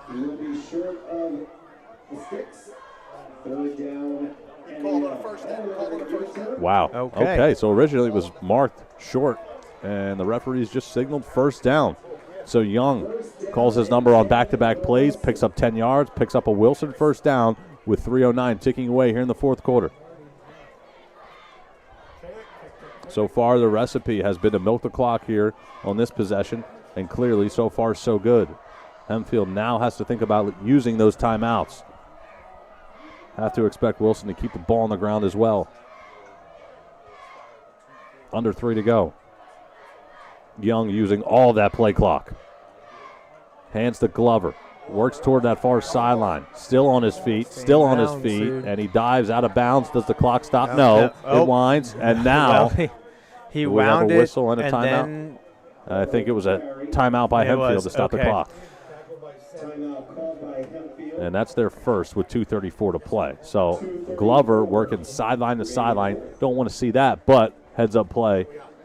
Yeah, you want to see that football intelligence to know that you're at the point where you're trying to milk the clock. And it's a good thing that he turned upfield, got hit, and started to go down before being forced out. Allows the clock to be continued to run, forcing Hempfield to take their first time out here in the second half. 2-yard pickup. 2-yard pickup as well for Glover. Second down and 8 next week. It'll be New Oxford and West York doing battle at West York High School. 7 o'clock start, week number 8 of Friday Night Football on the Flagship Network. Still 2:34 in this football game, and obviously a result still hangs in the balance. 2nd and 8, Hempfield needing a stop, and I tell you what, they've shown the ability to do so here tonight, but you got to like the play calling here from Coach Doms and company for Wilson, keeping the football on the ground, running the clock, forcing Hempfield to use their timeouts. And using as many of their offensive weapons as they can. We've now seen Mason Young and Mike Glover carry the ball. Monty Greer's in the backfield. You could see something coming from Carpenter on a sweep. There's a lot of options here for the Bulldogs to keep the ball on the ground, keep the clock running. Of course, the Hempfield defense, 31 points, people are going to say, well, that wasn't a great defensive effort. Wrong. This Hempfield team has been swarming all night long. Yep. The defensive line has played fantastic. Linebackers have been all over the place. This is far from over. Yeah, both teams have pushed back and forth at the line of scrimmage throughout.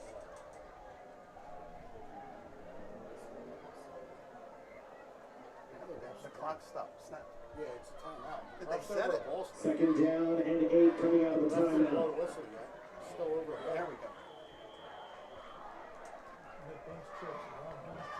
Ball spotted, and the official blows his whistle. We're back to play on 2nd down and 8. Greer take it down immediately. That's Caleb Hernandez, the junior defensive lineman, slipping underneath the Bulldog blocks, able to take Greer down for no gain. Hempfield uses their second of 3 timeouts to stop the clock with 2:27 to play. Huge play coming up. 3rd and 8, 2:30 to play. Hempfield down to 1 timeout. A first down, getting closer and closer to sealing the deal, but absolutely enormous play upcoming. See what the Hempfield defense has to throw at the Wilson offense. Yeah, do you dare throw if you're Coach Doms on 3rd and 8? We shall see. To try to really put the nail on the coffin. I wouldn't expect it to happen.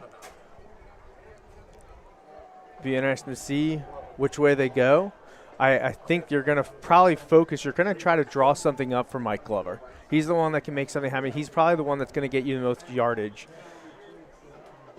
after the catch or after the run. Definitely a good guy to put the ball in the hands of. He's had success tonight running the ball off tackle. We've seen he broke that first one for 35 yards. He had another long rush earlier in the game.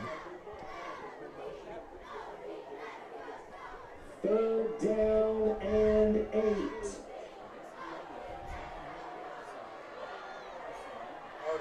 Biggest play of the game for both teams. Young in the shotgun. Let's see what the play call is for Coach Doms on 3rd and 8. Young goes back to pass. Not pressured yet. Now he's flushed. Still on his feet. Dances in the backfield. It's dangerous. He comes back the other way. All across his body. It's caught on the far sideline. And that's Eli Dean. You know, I'm sure he was frustrated earlier in the game. He thought he dropped what might have been a touchdown. But Mason Young using his feet, keeping the play alive. Eli Dean pulls down the catch. First down, Bulldogs. A video game-like move for Mason Young in the late stages of the fourth quarter has, I dare say, put the nail in the coffin for Hempfield here tonight. I wouldn't say that just quite yet. There's still 2 minutes and some change left to go. That certainly brings it closer to a Wilson victory, but it's not over. Most coaches would hate to see Young dancing in the backfield like that, but the throw across the body got the job done, and give the youngster credit. Now you're going to see the physical ball control offense. You're going to have Glover leading for Ethan Harding here. Harding gets the carry, turns the corner, maneuvers past 2 bodies, and he's brought down around the 30-yard line. Timeout, Hempfield. That's their 3rd and final timeout of the game. No, the clock is running. Oh, it's still running. They're not going to call time. Interesting. Okay. It looked like Coach Ager was about to do so, decided not to. Wilson now with 2nd and 3, 2nd and 4, and they're just going to milk the clock. I think you had to call that timeout there, Joe, if you're Coach Ager. I'm guessing he's in his mind doing the math and knows that with or without the timeout, I don't know that Hempfield was going to have enough time on the clock to get the ball back. Young in the gun. Hands to his tailback. It's Greer. Explodes through the line of scrimmage and will go the distance. And Greer puts the lights out tonight on the road. So there's your exclamation point. Monty Greer, when Wilson needed it, they made some big plays. Mason Young buying times with his feet. Eli Dean with a huge catch. Ethan Harding getting some tough rushing yards. And then Monty Greer getting to the end zone for the 2nd time on the ground this season. And we haven't seen Corell Aking since he went out. So Greer and Harding there the last few plays, putting the finishing touches on the drive and also finishing touches on this game. Bulldogs went 7 plays, 80 yards in just under 3 minutes. Extra point is up, and it's good. 38-28, Wilson leads here tonight.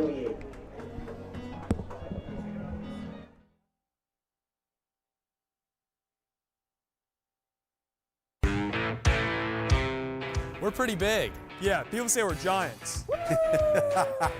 You call that giant? This is giant. At Dean's Auto Plaza, we have a giant selection of quality used cars, trucks, and SUVs, all at prices that will not crush your budget. Okay, he's the real giant. Yeah. Come see why they call Dean's Auto Plaza York's used car giant.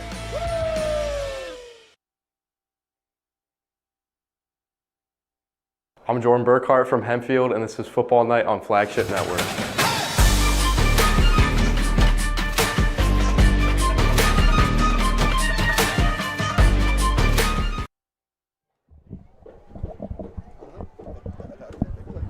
Gritty performance for both teams here tonight. What a great game, Joe, to be a part of with you. 38-28, Wilson leads, and it was a 14-7 game at the half. And then the offense came to light for both teams in the second. And it's Wilson who goes on the road tonight, comes out with a victory here now. 49 seconds to work, but still obviously. But super impressive performance for both teams, really, as they were able to answer each other back and forth. Healthy return on that far sideline yet again by Caban. That's his 3rd return of 30-plus yards here tonight. But back to what I was saying earlier, Joe, I mean, both teams were able to answer each other. Hempfield did not quit. They continued to answer the touchdowns by Wilson, but Wilson was able to punch right back and really earn this one tonight on the road. Yeah, each team landing haymakers, but then also taking them on the other side. Definitely. But it was how you responded, and both teams responded really well. Yeah. I think the turning point of the game was that pick six. After I Wilson agree. evened the game, that just shifted the tide. Hempfield kept fighting, though. Absolutely a ton of respect for Hempfield in this Yes. game. I'm interested to see how things go for them over the next 3 weeks. Yeah, it's really hard to argue that. I mean, they did show fight throughout. And their defense, especially at the line of scrimmage, won a lot here tonight as well. Most of the media that do preseason previews thought Wilson and Manheim Township were the top 2 teams in Section 1.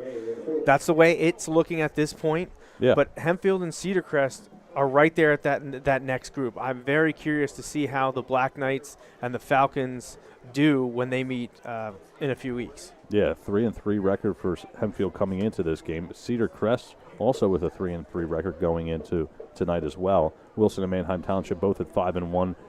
I was there for Manheim Township's only loss of the season at Central York. That was a heck of a game as well.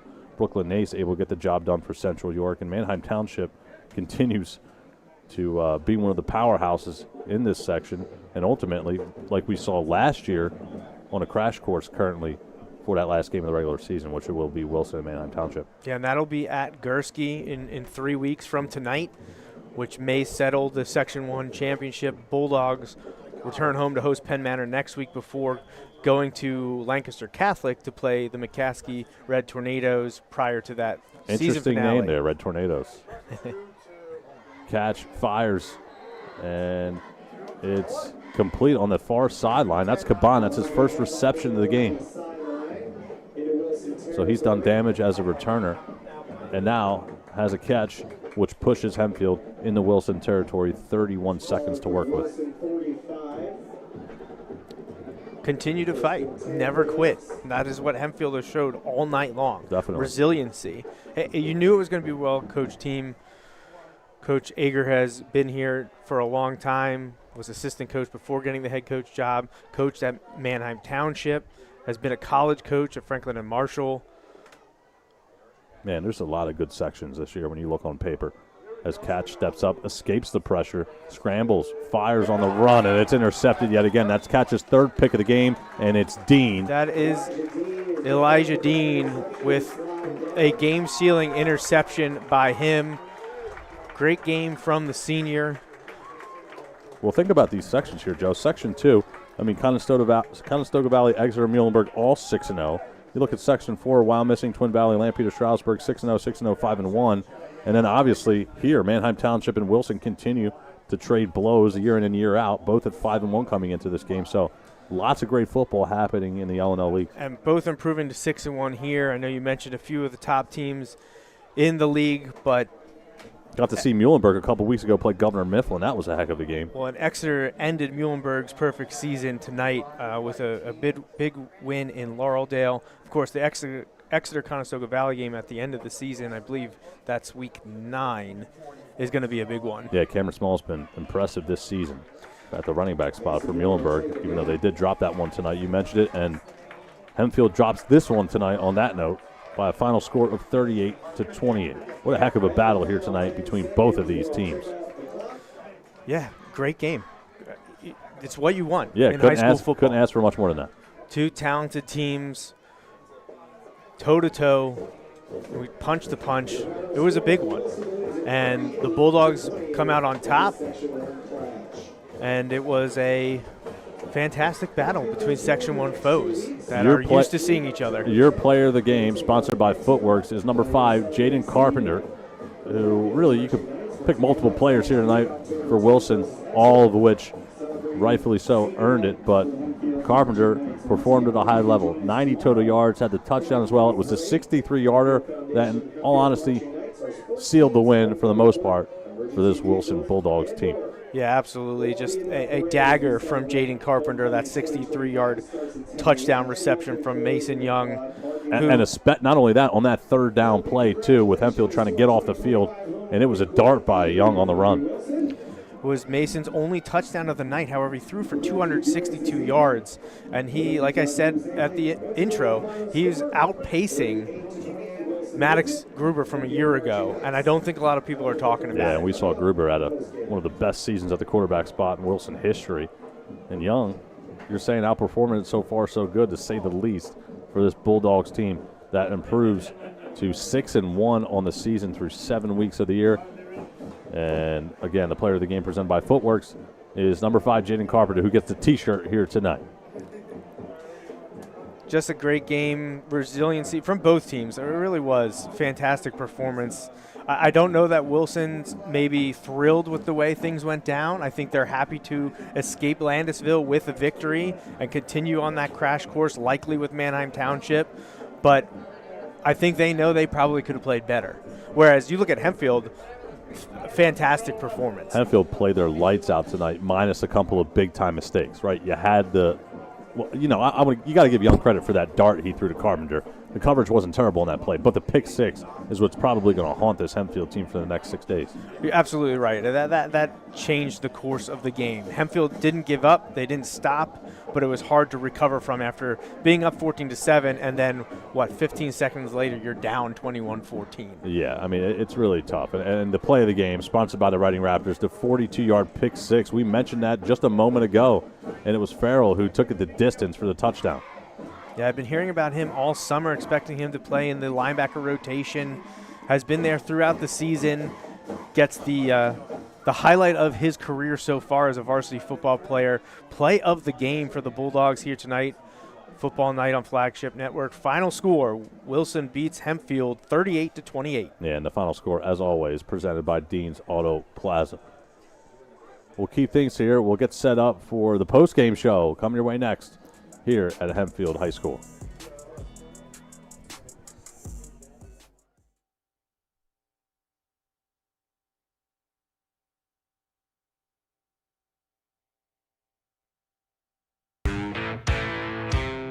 We're pretty big. Yeah, people say we're giants. You call that giant? This is giant. At Dean's Auto Plaza, we have a giant selection of quality used cars, trucks, and SUVs, all at prices that will not crush your budget.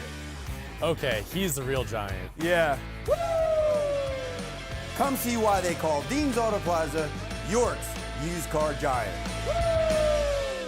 Land Hope Farms is a stop that gets you going with the most delicious coffee, flavorful breakfasts, custom-made sandwiches, and the famous fried chicken everyone craves. Plus, top quality snacks to keep you going. We offer the best gasoline and diesel in the area and free air for your tires. Visit our stores in Unionville and Oxford, Pennsylvania, serving our community since 1969. Land Hope Farms, the stop that gets you going.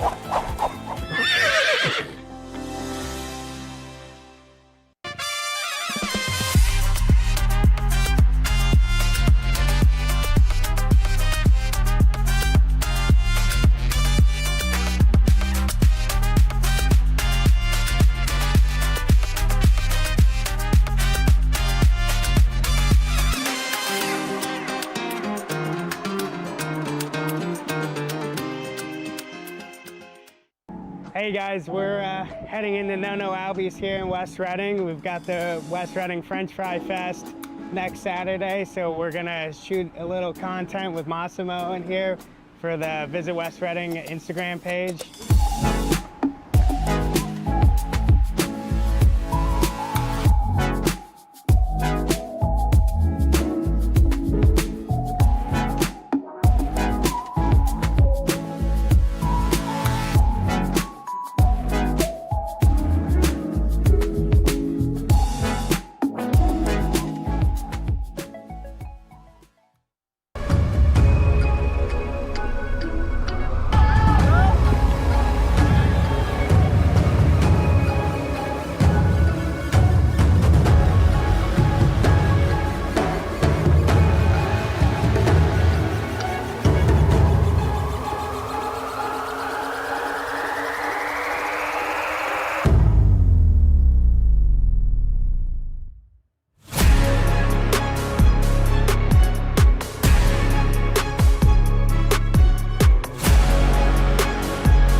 My name is Carell Akings. I play for Wilson Football. You're watching Football Night on Flagship Network.